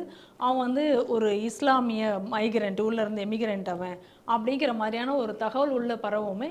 அதற்கப்புறம் இதை எதிர்த்து, அதாவது இந்த மாதிரியான இஸ்லாமிய ஊடுருவல்காரர்களை எதிர்த்து ஒரு பகுதியினர் போராட தொடங்கினார்கள். யாரெல்லாம் இதற்கு ஆதரவாளர்களாக இருக்கிறார்களோ அவர்களையும் ஆட்சியாளர்களையும் எதிர்த்து ஒரு போராட்டத்தை நடத்தினார்கள். பல பேரணிகளை நடத்த முற்பட்டார்கள். அதற்கு பிறகு அது வந்து ஒரு கலவரமாக மாறியது. ஏன்னா இதற்கு எதிராக அந்த ஊடுருவல்காரர்களுக்கு ஆதரவாக அரசாங்கம் சார்பில் அவர்களும் பேரணி நடத்த முற்பட இது வந்து ஒரு கலவரமாக மாறியது. அந்த கலவரத்தை கட்டுப்படுத்த முடியாமல் அந்த கலவரம் இன்னும் தொடர்ந்து நடந்து கொண்டிருக்கிறது. இந்த நிலையில் ரிஷி சுனக் கூட இங்கிலாந்தை விட்டு வெளியேறி இப்போ அமெரிக்காவில் தஞ்சமடைந்திருக்கிறதாக ஒரு செய்திகளும் வெளியாகி கொண்டிருக்கின்றன. இது உலகம் முழுக்க இது நடந்துக்கிட்டு இருக்கு. முன்னாடியே நான் சொன்ன மாதிரி இது வந்து ஒரு லோக்கலைஸ்ட் இஷ்யூ இல்லை. இது ஸ்ரீலங்கா, பங்களாதேஷ், கிர்கிஸ்தான், பாகிஸ்தான் இதெல்லாம் இட்ஸ் லோக்கலைஸ்ட் இஷ்யூ இல்லை. நான் ஏற்கனவே சொன்னேன். இப்போ இங்கேயே நடந்திருக்கு. இதுக்கு முன்னாடி ஒரு ஸ்பெல் ஆஃப் ரயாட்ஸ் நடந்தது, அராப் ஸ்ப்ரிங் கூடிய பேரில் ஆரம்பத்தில். அந்த நேரத்தில் இதே மாதிரி பாரதத்திலும் ஒரு முயற்சி செய்யப்பட்டது. 2012-13 வந்து தெரியும், யூபிஏ சர்க்காருக்குள்ள பெரும் ஊழல்கள் இதெல்லாம் எப்படி இருந்ததுன்னு நம்ம பார்த்தோம். அதை பயன்படுத்தி நம்ம ஊரில் வந்து ஒரு சின்ன பின்னமாக்க வேண்டும் என்ற முயற்சி நடந்தது. இறைவன் நரேந்திர மோடி அவர்களை அந்த தேர்தலில் வந்து அனுப்பிய காரணத்தினால் ஒரு வலுவான ஒரு கவர்மெண்ட் ஃபார்ம் ஆனதுனால இந்த பிரச்சனையிலிருந்து பாரதம் காப்பாற்றப்பட்டது. இல்லைன்னா அன்றைக்கி நம்ம நாடும் சின்ன பின்னமாக இருக்கும். ஏன்னா அதுக்கு தான் இவங்க வந்து கேஜ்ரிவால் போல உள்ள ஆட்கள் எல்லாம் இது பண்ணாங்க. நம்ம இன்னொரு விஷயத்தை நல்லா தெரிஞ்சுக்கணும். அன்றைக்கி பாராளுமன்றம் இருந்தது, இன்றைக்கி பாராளுமன்றம் இருக்கிறது. இன்னித்த காங்கிரஸ்காரங்களை மாதிரி அன்றைக்கி பிஜேபிக்காரர்கள் எதிர்கட்சியில் நடந்து கொள்ளவில்லை. இஷ்யூவை பேசினாங்க, கண்ணியமாக நடந்து கொண்டார்கள். கலவரத்தை தூண்டும், இந்த நாடு துண்டாக போகுது, அங்கே நடந்த மாதிரி ஒன்றை வந்து எய்த்து இது பண்ணுவான். இந்த மாதிரி யாரும் செய்யலை. ஆனால் இன்று அது நடந்து கொண்டிருக்கிறது. நல்லா தெரிஞ்சுக்கணும். இதான் அப்போசிஷனுக்குள்ள பிஹேவியரையும் நம்ம வந்து கேஜ் பண்ணி பார்க்கணும். ஏன்னா பாரதிய ஜனதா கட்சியினர் தேசியத்தை சார்ந்தவர்கள். அவங்களுக்கு வேறு அஜெண்டா வெளிநாட்டிலேருந்து செட்டப் பண்ணி கொடுத்தவனுக்கு வேலை செய்ய வேண்டிய ஒரு அவசியம் இல்லை. அதனால் அது காப்பாற்றப்பட்டது. அதனால் இப்போ மோடி வந்தார். அப்புறம் 2 பலமான ஆட்சி, இப்போ 3ஆவதாகவும் வந்திருக்கிறார். அதனால் பாரத நாடு காப்பாற்றப்பட்டது. இந்த பின்னணியில் நம்ம எதை கவனிக்கணும் அப்படின்னா, நீங்கள் பிரிட்டனில் என்ன பிரச்சனை, பிரிட்டனில் சில இடங்கள் நீங்கள் போகவே முடியாது. ஈஸ்ட் லண்டனில் சில இடங்கள் நம்ம இனி போலீஸ்காரங்க கூட போக மாட்டான். மொத்தமும் துளுக்கங்கையில் இருக்குது. ஏற்கனவே பிரிட்டனை பற்றின சில ஆர்டிக்கல்லாம் வந்தது. எப்படி வந்து பிரிட்டனில் இருக்கக்கூடிய பெண்களை இவங்க வந்து அப்டக்ட் பண்ணிட்டு போகிறாங்க, எப்படி அந்த பெண்கள் லவ் ஜிகாதில் வீழ்த்தப்படுகிறார்கள், எப்படியெல்லாம் எங்களுக்கு இது கிடைக்குன்னு பல ரைட் விங் குரூப்ஸ் பிரிட்டனில் வந்து இதை பற்றி தொடர்ந்து இந்த மாதிரி எழுதிக்கிட்டு வந்தாங்க. அது மட்டும் இல்லாமல் நீங்கள் பார்த்தீங்க அப்படின்னு சொன்னால் மேயர், லண்டன் மேயர் ஒரு துலுக்கன். இது எப்படி நடக்குது? அவன் அவ்வளோ பெரிய மெஜாரிட்டியா கிடையாது. அங்கேயும் நம்ம ஊரை மாதிரியான ஒரு பிரச்சனை. என்ன பிரச்சனைன்னா, நம்ம ஊரை மாதிரி அங்கேயும் இடதுசாரி இருக்கான். இந்த லிபரல் மண்ணாங்கட்டின்னு பேசக்கூடிய ஒரு கூட்டம். இந்த கூட்டத்தோட துலுக்கன் சேர்றான். இப்போ திமுக எப்படி ஜெயிச்சுது? எத்தனை பேருக்கு திமுகவில் ஏற்பு இருக்குது? இது நம்ம மட்டும் சொல்ல வேணாம், கிறிஸ்தவனே சொன்னேன். ஐயோ, நாங்கள் போட்ட பிச்சையில் தாண்டே நீ ஜெயிச்ச. திருப்பூர் எம்எல்ஏ என்ன சொன்னார்? துலுக்கம் ஓட்டு போட்டால் அதனால் நான் ஜெயித்தேன் ஐயா. வேற இடையில ஒருத்தர் ஏதோ ஒரு திமுககாரர் சொல்லும்போது சொன்னார், உங்களுக்கெல்லாம் நான் ஏன் செய்யணும், துலுக்க கிறிஸ்தவனுக்காவது போய் பாரு, ஓட்டு போடுவாங்க, ஓட்டு அது போடுவாங்க, இவங்களுக்கு நீ ஏன் செய்யணும். திமுககாரங்க பேசி பார்க்குறோம். அப்போது இன்றைக்கி பிரிட்டனில் இருக்கக்கூடிய நிலைமை இன்றைக்கி நம்ம நாட்டில் இருக்குது. நம்ம அதை தான் கம்பேர் பண்ணி பார்க்கணும். என்ன நடந்துக்கிட்டு இருக்குன்னா, இந்த மாதிரி பேசக்கூடியவன் துலுக்க கிறிஸ்தவனோட சேர்ந்துடுறதுனால துலுக்க கிறிஸ்தவன் ஆட்சி. இப்போ பாருங்கள், இப்போ மைனாரிட்டியோட தலைவர் யார் அப்படின்னு பார்த்தாச்சுன்னா இந்த ஜோய். அவனுக்குள்ள வரலாறு என்ன நம்ம இதுக்கு முன்னாடி நம்ம பார்த்துருக்கோம். இதுக்கு முன்னாடி என்ன, இந்த நாட்டோடு பஞ்சாயத்து ரூல்ஸ் அண்ட் ரெகுலேஷனே என்ன சொல்லுது, முனிசிபல் ஆக்ட் இதெல்லாம் ஏண்டா கவர்மெண்ட்டு சாங்ஷன் இல்லாமல் நீ வந்து ஒரு மசூதியோ சர்ச்சோ ஏதோ கட்டப்படாதுன்னு இருக்குது. 1 மாதத்துக்குள்ளே கலெக்டர் கட்டாட்டா நீ கட்டிக்கலாம் அப்படின்னு அதை மீறி ஒரு உத்தரவு போடுறது அரசு. நடக்குதா இல்லையா? நடந்து கொண்டு இருக்குல்ல. கான்ஸ்டியூஷன் என்ன சொல்லுது?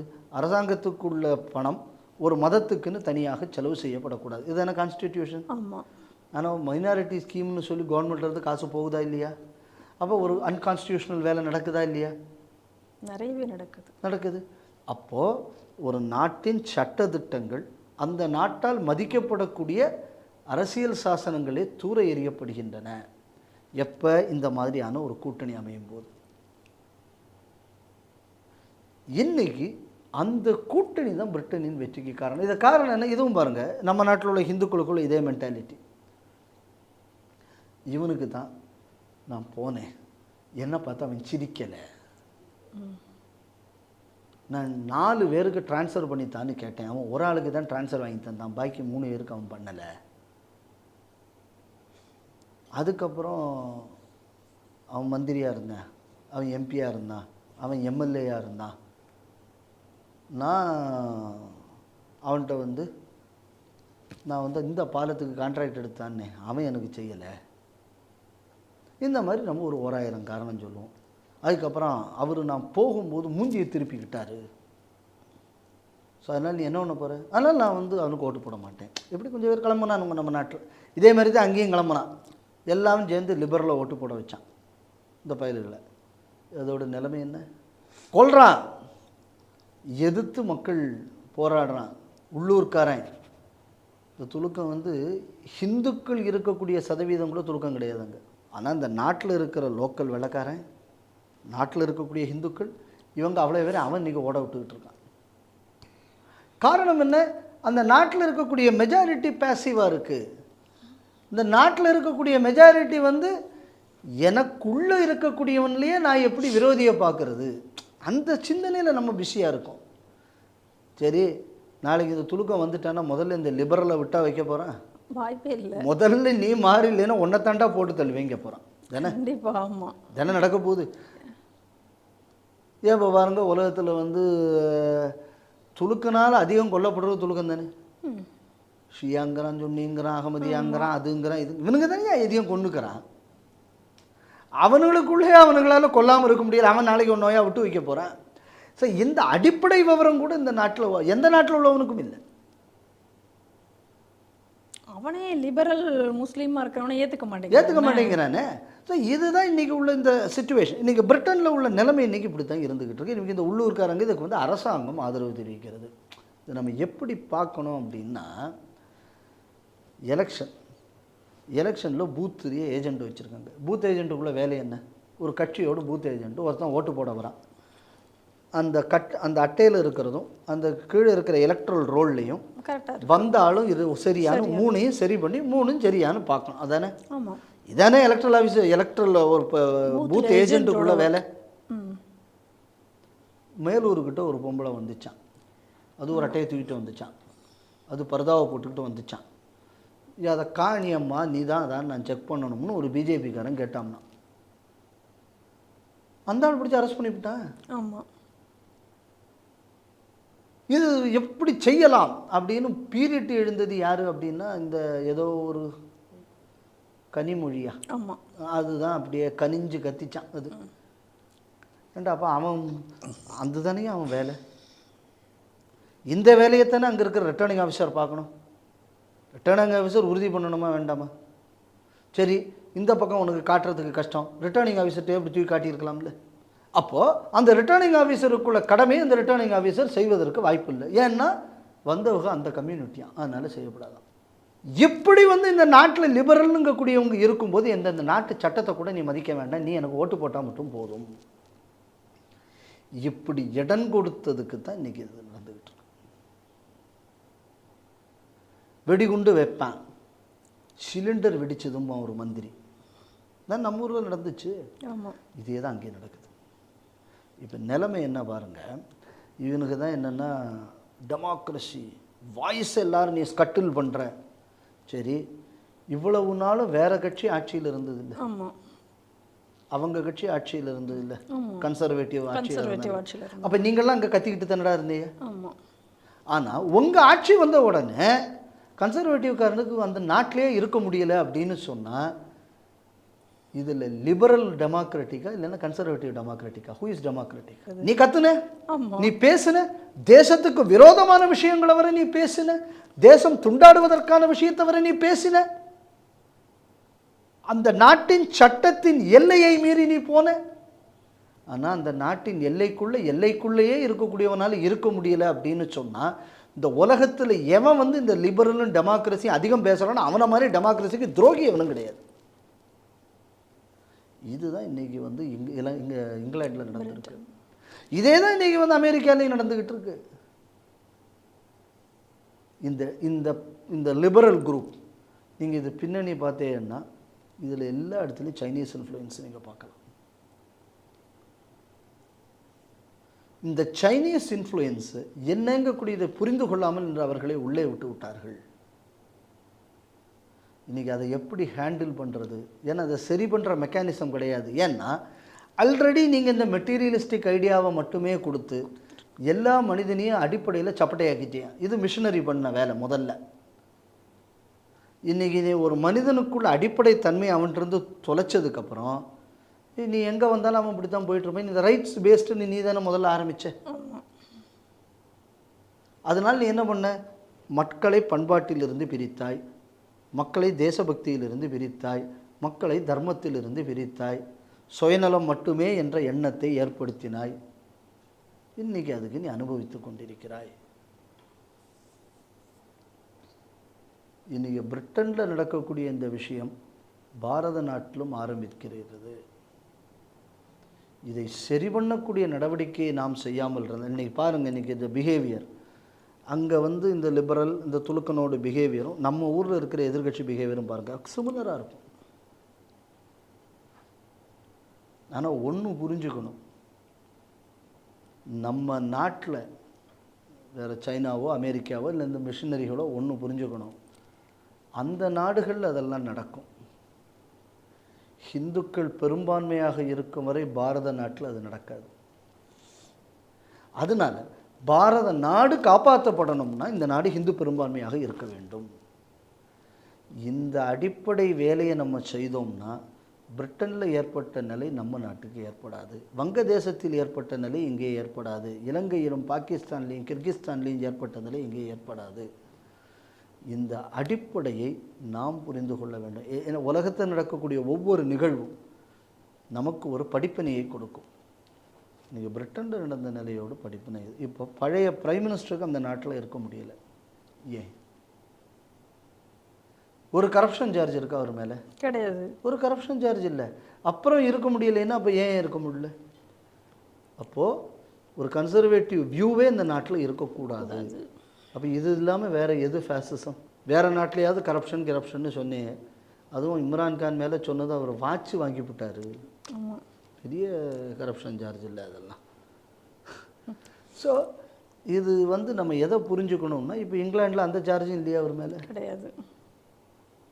என்ன இமிக்ரேஷன் லாஸை ஸ்ட்ரிக்ட் பண்ணார். அது ஒன்று தான் அவர் பண்ண மிகப்பெரிய ஒரு. அப்போ வெளியூரில் இருந்து இந்த உள்ளூரில் சட்டவிரோதமாக வரக்கூடிய துலுக்கர்களுக்கு அது பிரச்சனையாகிவிட்டது. அப்போ நான் சட்டவிரோதமாக ஒரு நாட்டுக்குள்ளே வருவேன், அதை தடுத்தான் நான் கொள்ளுவேன் அப்படின்னா என்ன அர்த்தம்னா, ஒண்ட வந்த பிடாரி ஊருப்படாரியை விரட்டி சாங்கக்கூடிய கதை எங்கே நடந்திருக்குன்னு இப்போ அங்கே நடந்திருக்கு. இன்றைக்கி நம்ம நாட்டிலையும் அது நடந்து கொண்டிருக்கிறது. இதை தடுப்பதற்கு நாம் இப்போவுமே கவனமாக இருக்க வேண்டும், செயல்பட வேண்டும். நான் அங்கேயும் திருப்பியும் சொல்கிறேன், அங்கேயும் ஒரு வயலண்ட் மைனாரிட்டி, தூங்கக்கூடிய மெஜாரிட்டி. நமக்கும் அப்படி இருக்குது. இந்த தூக்கத்தை மெஜாரிட்டி கலைக்காமல் இருந்தால் பேசிவ் மெஜாரிட்டி தூக்குது. இந்த படிப்பினையை இங்கிலாந்திலிருந்து நாம் கற்றுக்கொள்ள வேண்டும்னு நான் நினைக்கிறேன். நன்றி சார். வணக்கம் அம்மா. இன்றைய செய்திகள் சிந்தனைகள் நிகழ்ச்சி இத்துடன் நிறைவு பெறுகிறது. மீண்டும் நாளை சந்திப்போம். நன்றி, வணக்கம், ஜெய் ஹிந்த்.